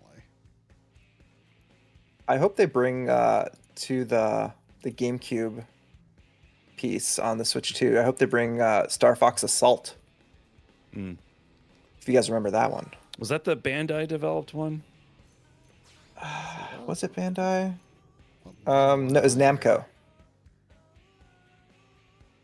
Right. Were they? Oh yeah, sorry, Level Bandai Namco. Yes, 54. yeah, that was before. Yeah, but Namco.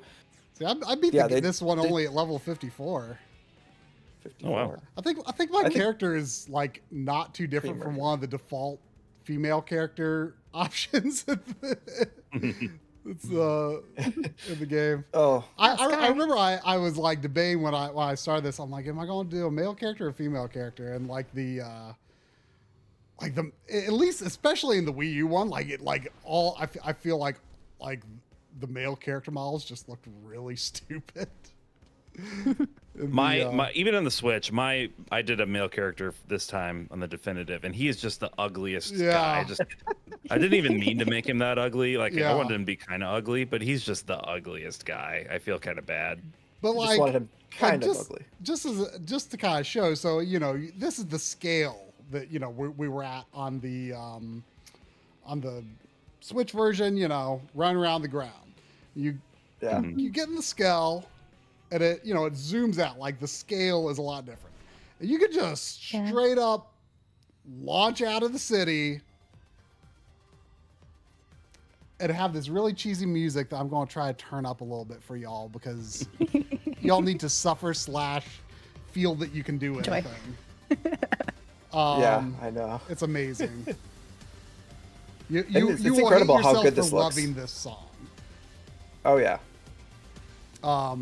But yeah, you saw the struggle of like navigating like almost anywhere down here on the ground. But I've never seen an open world do anything like this other than this game. Yep. No. Yep. It scales up this way that you can like travel across it so far and like here I'm just gonna fly down here, turn to a bike, just zoom. And then hop out. Like, I've never seen an open world scale like that, and it still blows my mind. And this is the freaking Wii U. I know. The fact that they could do this with the Wii U is wild. Yeah. Like, and you just get such a They're sense magicians. of, like, I feel like the game looks good when you're on the ground, but then when you like really, you can kind of fly around here, and you can just really get even more of a sense of just like how beautifully It's like in a designed landscape. this terrain is. Like, it's just. yeah.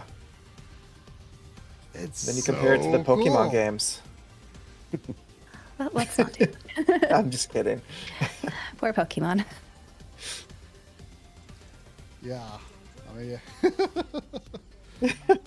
I don't know why they don't get Monolith to just give a little Pokemon assistance. They really should. They really Should should. go there. They should do like a training session for them. Yes. Yeah, like this is a how you conference. develop games. Yeah, but then I'm like kind of moving over to Noctilum, Look at this. which is like the second kind of major. Yeah, the jungly biome. area. Yeah. And it's just like, look how good that, because like you can see like, Yeah. you can see And all near the different time layers in of there. Day, so you're getting the sunset right now. Yeah. Yeah.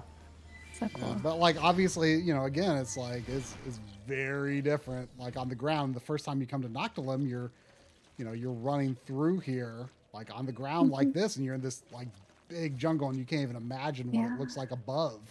But like they designed this world to just look good at any scale, and that blows my mind. I just think it's so impressive.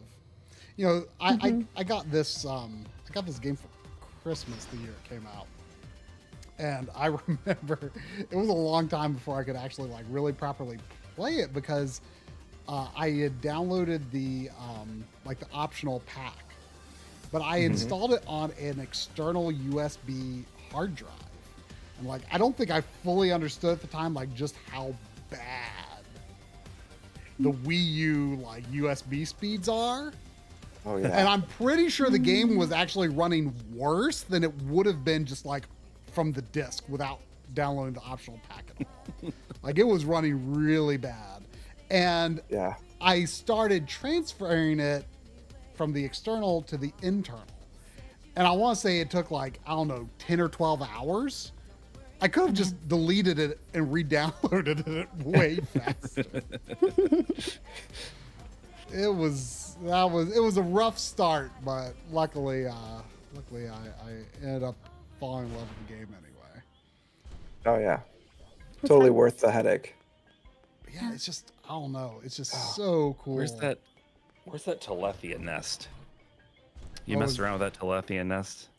Is it Telethia? Am I saying that right? What's those things? Are those the things that like what's her face in the first game like controls or confide or something? I can't remember. Melia.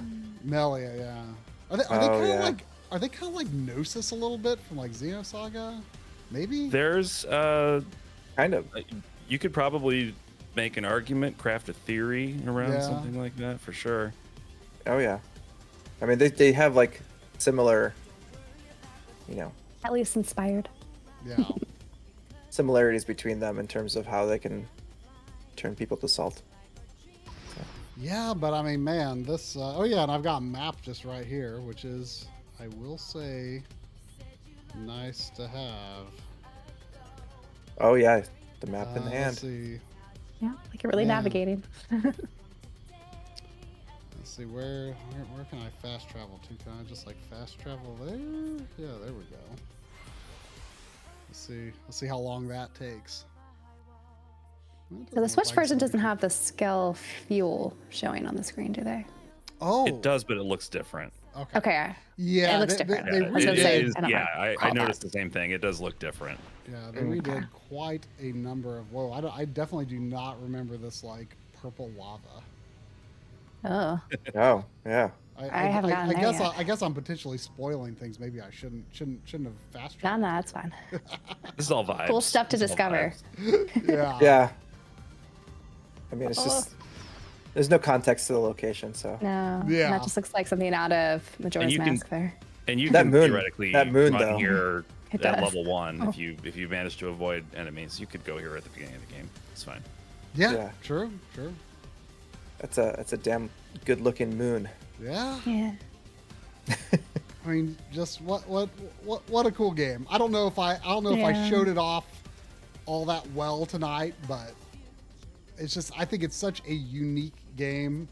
Oh, yeah. Even among the Xenoblade games, just the scale, the sense of exploration, and sense of discovery. Like if those are things that you enjoy, like this game offers a lot. Some of the systems and battle system may seem a little obtuse at first, but yeah, they're really fun to learn. Yeah, you can enroll them. Cool game. And so it's great now. It's on the Switch, so it's very accessible. Exactly, and hopefully, maybe it'll run at 60 FPS on the Switch too. But we don't know for sure yet. Yep, hopefully. Oh, here's where I was more or less where I was right around when I died on the Switch version. You were. All the green stuff. Yeah, I mean, man, I just get so much out of just exploring, just aimlessly flying around in an environment like this. I just think it's fantastic. It's like I want to get to the epilogue and I want to see what's new and everything, but also I can just spend hours like just flying around and finding, the probe locations or the secret spots, right? the random secret spots and like the specific things you need to find in certain quadrants, not quadrants, but hexes. But it's it's just so there's so much to do and it's so chill at times. Hey, I discovered a new area that I never discovered on Wii U, apparently. It's just like a world that feels so lived in by like its inhabitants, like all the monsters and animals and everything like that. So like, it's just fun to explore the different like locales. Yeah. And it just seems endless in a good way. Yeah. Yeah, well, I mean, it really does more so than any other Xeno game, like ape that MMO design mentality, which, to some people might be a minus, but, I think in isolation, that kind of concept has a lot to offer. Oh, yeah. Yeah. Discovered And land. for being a long game, there's always something to do. Like, I don't feel like it's a chore to explore. No. Maybe some people will, but it just seems like there's always something to do. If exploration doesn't do much for you, then this is probably not the game for you. But if it does, it's I think one of the best out there. Period. It's true because it does gate off. Like the main story is gated off at certain points based on like how much you have explored. So if you don't like exploration, you literally can't just power your way through the story because it won't let you. So that's something. Yeah, that's true. What are your all's thoughts on because it's kind of in some ways a similar-ish concept is Ys Memories of Celceta. Yeah. Ooh. When you make the map and stuff. Yeah. Yeah. Yeah, I feel like that one is like not super popular among like the Ys hardcore, and that's for context. Like actually, the newest Ys game that I've played, I've still not played 8, 9, or 10, aside from like just like playing the demos. Sure. But it's another 2023 pledge. Let's hold over. But like I actually really like, because I felt like Memories of Celceta to me felt like a more fully realized version of what Ys 7 was trying to be. I liked the gameplay systems in 7, but I felt the game had a lot of padding, which was kind of not something Ys really had up to that point. And I just kind of thought Celceta, even though it was pretty long, like maybe longer than 7, like it didn't have like all like the backtracking where you're like going through, like you had to like go back several times in Ys 7 to like get all the stuff. But Celceta, I don't know. I really like the feeling of like mapping out a place that's never been mapped before, and this game and Memories of Celceta definitely lean into that, and I think that doesn't really do it for some people, but it definitely does it for me.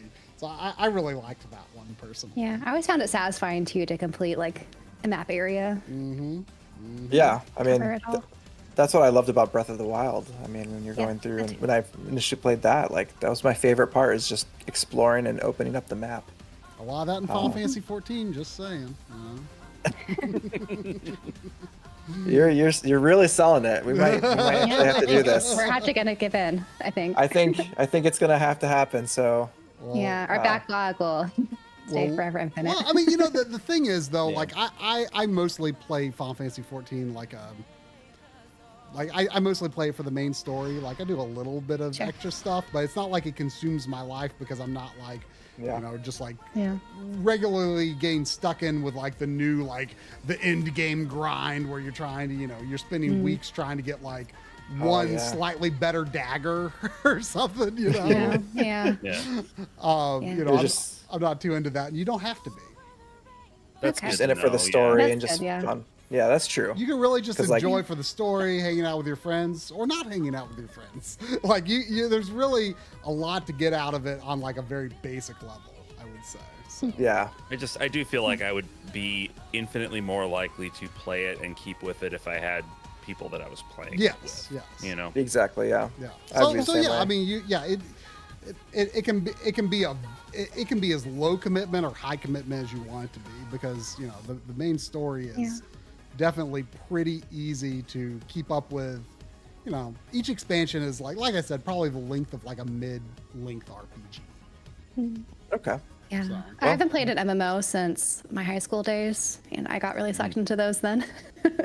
Yeah. So I think that's why I've been a little bit hesitant. I was very much the same way when I came back to Final Fantasy 11, because I like lost the ability to like balance that with like not like I balanced it with my life pretty well.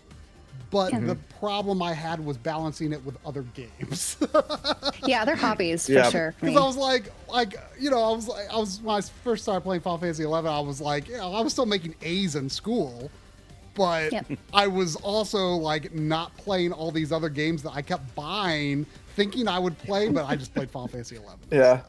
So I totally get that, and you know, I later went back and played 11 with like a group of friends that we had a much more like